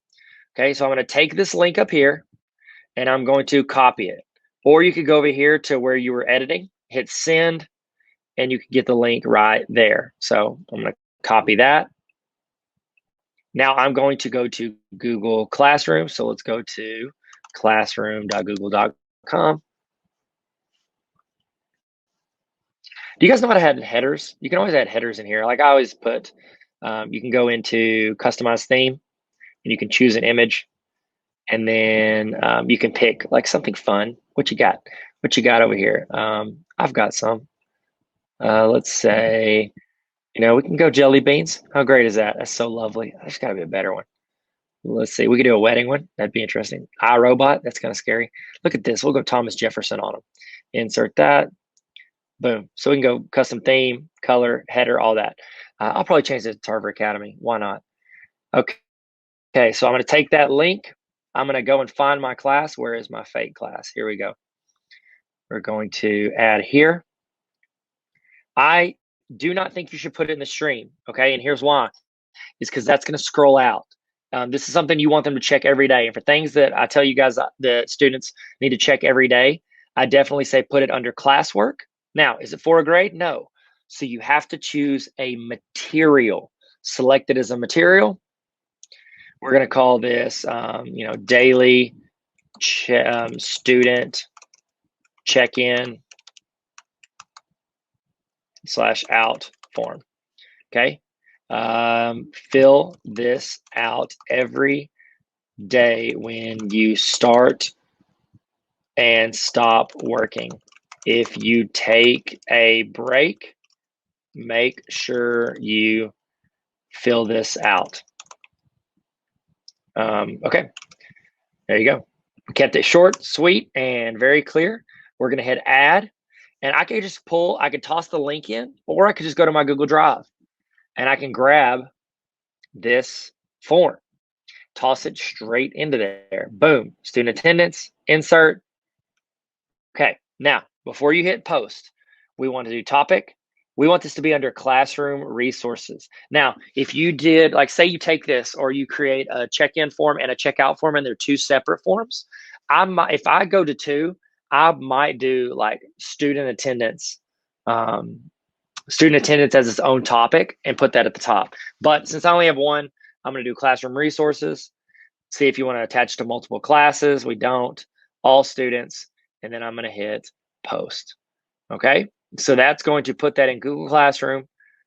Daily student check-in, check-out form. They can click here and they can fill it out. So that's what I would do for a student check-in, check-out form. You guys can have this template.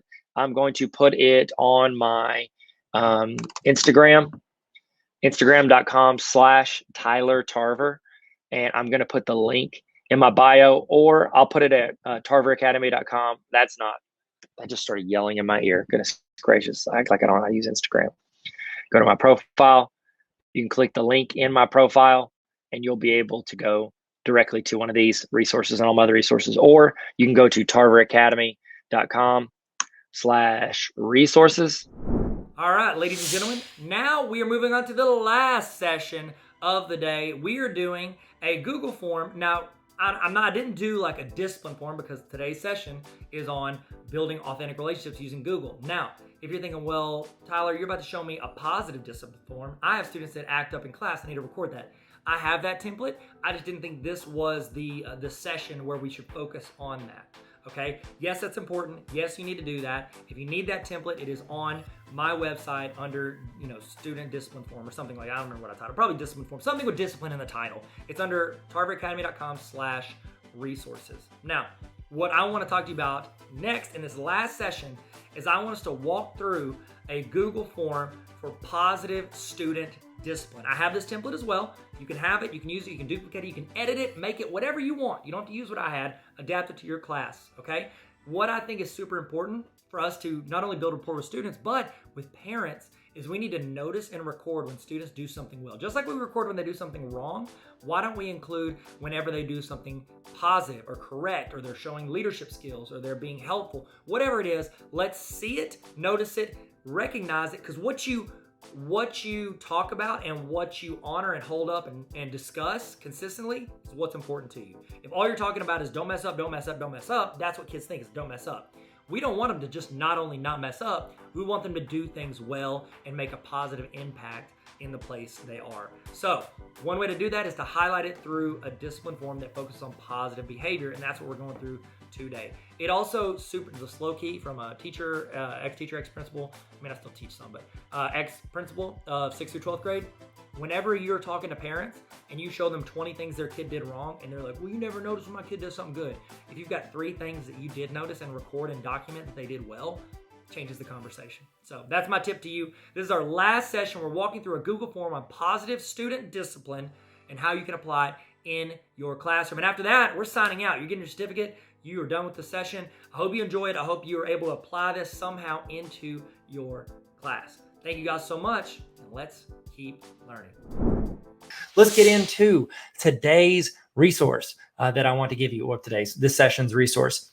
This one is the positive action form. Now, I've gone over the discipline form with you. Hopefully you've seen that. We went through, it's super important. You can incorporate this inside of this form. I like to do it as its own because you can be more, you can do more with it, but it's up to you. If you want to combine this with it, go for it. Okay. And you can import questions directly from other Google Forms, and I'll show you how to do that because I don't know if I've shown you yet. But I like to have this as its own form. So the 3 discipline forms that I like to give as a resource as of right now, I'll make some more if you want them. So you've got your student discipline form. That's, your basic, this is what you did that you weren't supposed to be doing. This is how I broke the handbook, blah, blah, blah. You got your student reported discipline. It's where students get 3 questions. What were you doing? What should you have been doing? And what are you going to do to prevent this from happening in the future? Make students fill that out and send it. And the 3rd form that I'm showing you right now is the positive action form. I'm going to show you how to get it and how to set it up. You can actually set it up on your phone if you want to, or your iPad. Make it like a home screen app if you want to. I've got a video on that. If you need, just let me know. But let's get into it. So we're going to go. I've got it at tarveracademy.com/resources. I have that link up here. Tarver Academy. If you want to go there and get it right now, tarveracademy.com/resources. And we're going to go there, tarveracademy.com. Do you ever get tired of saying Tarver Academy? I know I do. I'm just kidding. It's whatever. Okay, so we're going to go to resources. Click that. You don't have to go to any of the stuff underneath it. Just click on it. And we are going to scroll down. And we're going to go to, so I've got my classroom discipline form. I've got my student reported discipline. And I've got my positive student action form. Here's why I love the positive student action form. Very often, parents, they just get to see the times their kid messed up, the times their kid made some poor choices. It goes a very long way with parents whenever you show that you notice when their child does something well, whether you send it out to them or you save it for a parent-teacher conference, or say they did get in trouble like 10 times in a row. I throw one of these in with it and be like, hey, I know they messed up 10 times, but there were 2 days they did incredible. And here are the days. I don't know what you did or what you fed them for breakfast, but do that every time. Remember, make a copy right here. It's going to be your copy. I do not have access to it. Okay. We're going to change it. We're going to call it, positive student action form. And I'll just call it, Mr. Tarver's class. Okay. Here's the deal with any of these forms. You want to make them as quick and as simple as possible. I don't like to type, especially if I'm using my iPad or my phone.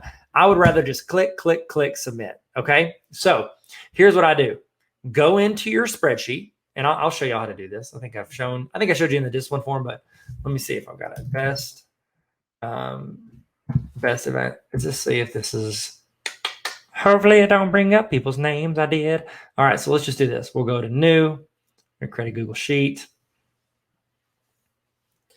All right, let's say you've hopefully done this. I've got this resource if you need a student information form to gather their information. I've got one if you need it, but here we go. Okay, so let's do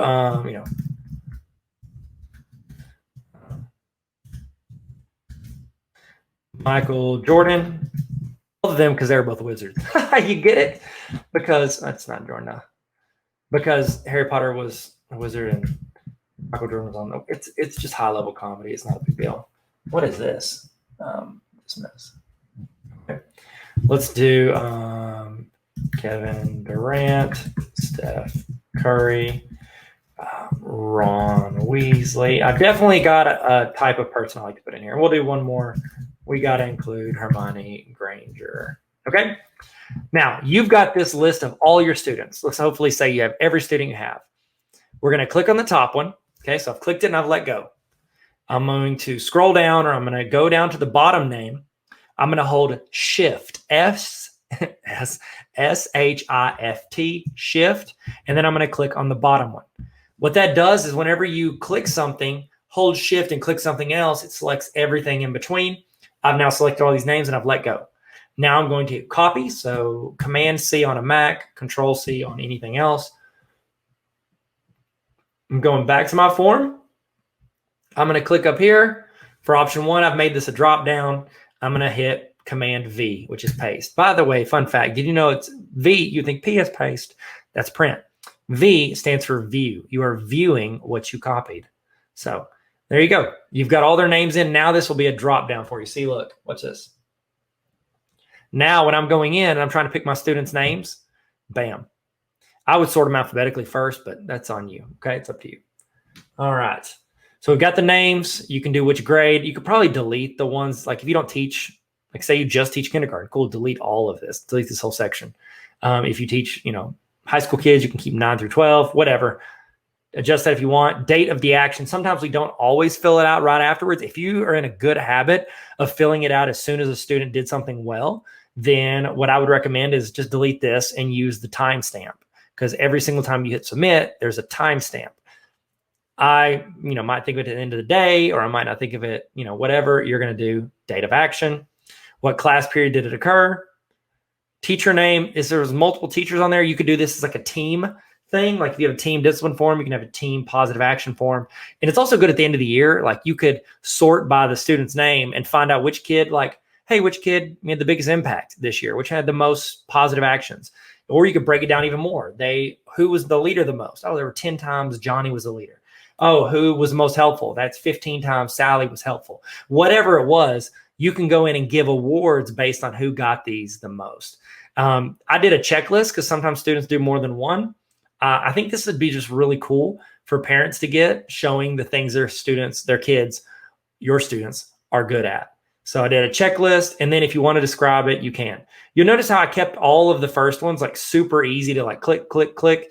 And if you want on this one, if you're using your phone, you just hit the voice and talk into it. Tell the situation, or you can type it in, whatever. So that's the gist of it. And we're going to do the same thing we did with the other discipline forms. We are going to hit send. We're going to get the link, copy. Then I'm going to go into classroom. And I'm going to put it, well, actually, no, you're not going to do that. Do not put this on Classroom, because that means the students are going to fill out all the great things they did. What I would do is I would put this in a place that you can remember where it is. So I'm going to show you a couple ways to put it, okay? First one, you can put it on your phone.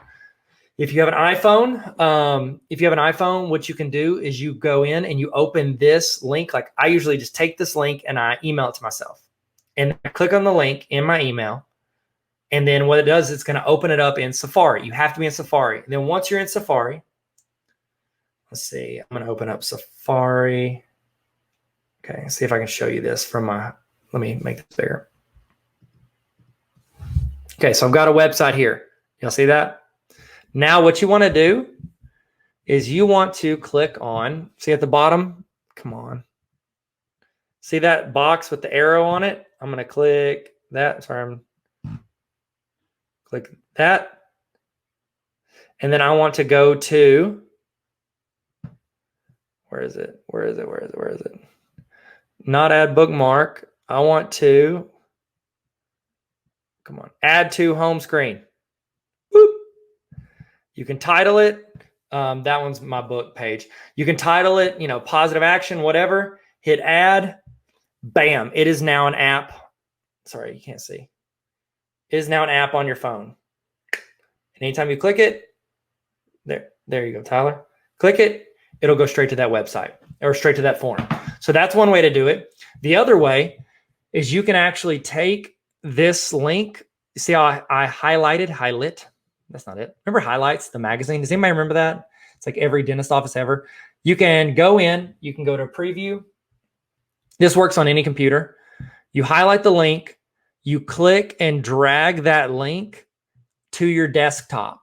What that's going to do is going to create a shortcut to go straight to that website. Remember, Google Forms, it's just a website. It's a link on the internet. So you can short link it on your phone, create it as a home screen button. You can put it on your desktop to where you can double click and it opens it directly in there. You could also hit this little star. Do y'all see the star right here? Click that.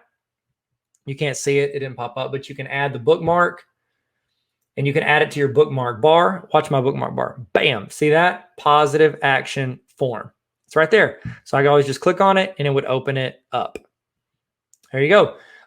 Here's what I like to do. See how I've got a folder right here? You can right click. You can't see it, and you can create add folder. So right click up here on this bookmarks bar and click add folder. And then look, see, I've got a discipline folder right here. You're not going to be able to see the drop down, but if you do, and then you can click and drag, see this? I can drag that into that folder. I would have a discipline folder as like classroom discipline. You could have student reported discipline. You could have, positive action form. You could do, multiple of those. Think through what, way you want to access it, but I would make it short. Don't make it to where you have to go search drive, hit preview. That's too much, guys. You'll never fill it out. Okay. Make it a shortcut, make it as easy as possible for you and your team. Okay. So there you go. Then, you obviously can go to responses, and you can click on this and you'll create a spreadsheet to where you can see all your students' names, everybody you've submitted, sort by name, sort by date, sort by class, however you want. You can get reports. It's just a great way to actually notice the things that students are doing that we want to reward, not just the stuff that we want to, hold as a negative. So, and I'm a big, big proponent of that. So hope this helped. Hope you learned something. Hope it assists in some way. Y'all be good. Stay sweet. Never stop learning. Here we did. Here we did. Here we did. That's not funny. That's not right. Okay. I'll see you guys. We did it. We did it. We learned something. Did you learn something today? In the chat, I want you to put the thing that you are taking away from today. Put one thing in the chat right now that you have learned or that you have realized or that's reinforced something you think. Put that one that I like to call this the golden nugget. Put the golden nugget from today in the chat. And that way, if somebody's missed it or they checked in, go ahead and you guys can copy paste what other people put. If there's some advice, you can screenshot it. Get this. I want you to throw in the best thing you learned today. It's like a best of highlight reel for your favorite thing that happened during this training. Toss that in the chat right now so we can share and grow together. Okay, we're about to do the evaluation. Before we do, I want to remind you, if you want access to this entire training at any time throughout the year, not just these live broadcasts, you can join the Tarver Academy Honor Roll. Why'd I do this? Hey guys, Tarver Academy Honor Roll. It's like Netflix for teachers. Netflix for teachers, because you have resources, you have templates, you have PDs, trainings. It's literally like a library of trainings, and then access to ask questions, to request resources that I build and send out to teachers all around the world. So tarveracademy.com/honor roll if you want to join the greatest community on the planet. And I'm not biased at all. I mean, all of us, you're on the honor roll. You want to be on the honor roll? Sick. Let's all be on the honor roll. And I'm a dean, so keep me on the dean's list. Hey, that works. Okay. All right. Now it's time for your evaluation. I'd love to get your thoughts on what you thought for this, but also I'm going to send you a certificate saying that you sat through this training. You put in the time. You wanted to learn. You wanted to grow. You wanted to get better. This is going to be a certificate that I'm going to email to you. What I need you to do is I need you to go to the link on the screen, or hover over the QR code with your phone. Get your phone out, hover over it. It's going to ask you a few questions. If you don't get this, it means that you put your email address in wrong. Make sure, please do not rush this.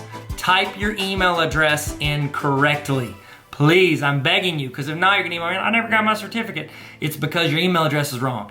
Type in your email address correctly, fill it out, fill out your name, make sure you capitalize, make it look good, because it's gonna fill into the certificate from this. So I need you to put this in correctly, please. Okay, go there, we're gonna walk you through it. Go into this, click on the link, or you can't click on the link because it's on a video. Type in the link on your computer, or type it in on your phone, or whatever device you have. Scan the QR code, fill it out. I'm gonna send you a certificate with a timestamp on it saying what time you ended. You have proof from earlier if you sent in to the other link of what time you started. And then you also got your notes and all the stuff you've learned, your screenshots, all of that to show your administrator or whoever, your spouse, you show your friends, show people on the streets, all the learning that you did. You can frame that certificate. I think we're all getting framed. You get it framed, I'm getting framed. I'm gonna put it up on my shelf. I got too much stuff on my shelf already. So look at this, Lonzo Ball rookie card. If you got any, by the way, you got any basketball cards you wanna sell, hit me up. I've been slightly obsessed with basketball cards, and I apologize for bringing it up. Look at this, this is all Lonzo Ball. Lonzo Ball, I mean, he's the GOAT. Everybody says it. Who's in the chat? Who is your favorite basketball player of all time? I'd love to know. If it's Lonzo Ball, it's quite the coincidence because I had it sitting on my desk. If not, it's probably this guy. Probably this guy right here. See that guy? That's Michael Jordan. No big deal. It's whatever. Don't like to brag about it. I mean, it's not that expensive, that card. But if you got any cards you want to sell, holler at me. I don't know why I said that. I'm just stalling so you guys can fill out your evaluation. All right. Y'all feel good? I'm gonna leave this on the screen for you for a little while in case you had to step out for a second. I'm gonna leave this up. Thank you again so much for your attention and your time and everything that you put into learning and growing with us today. I'm Tyler, this is Tarver Academy. Let's learn and have fun. See you guys later.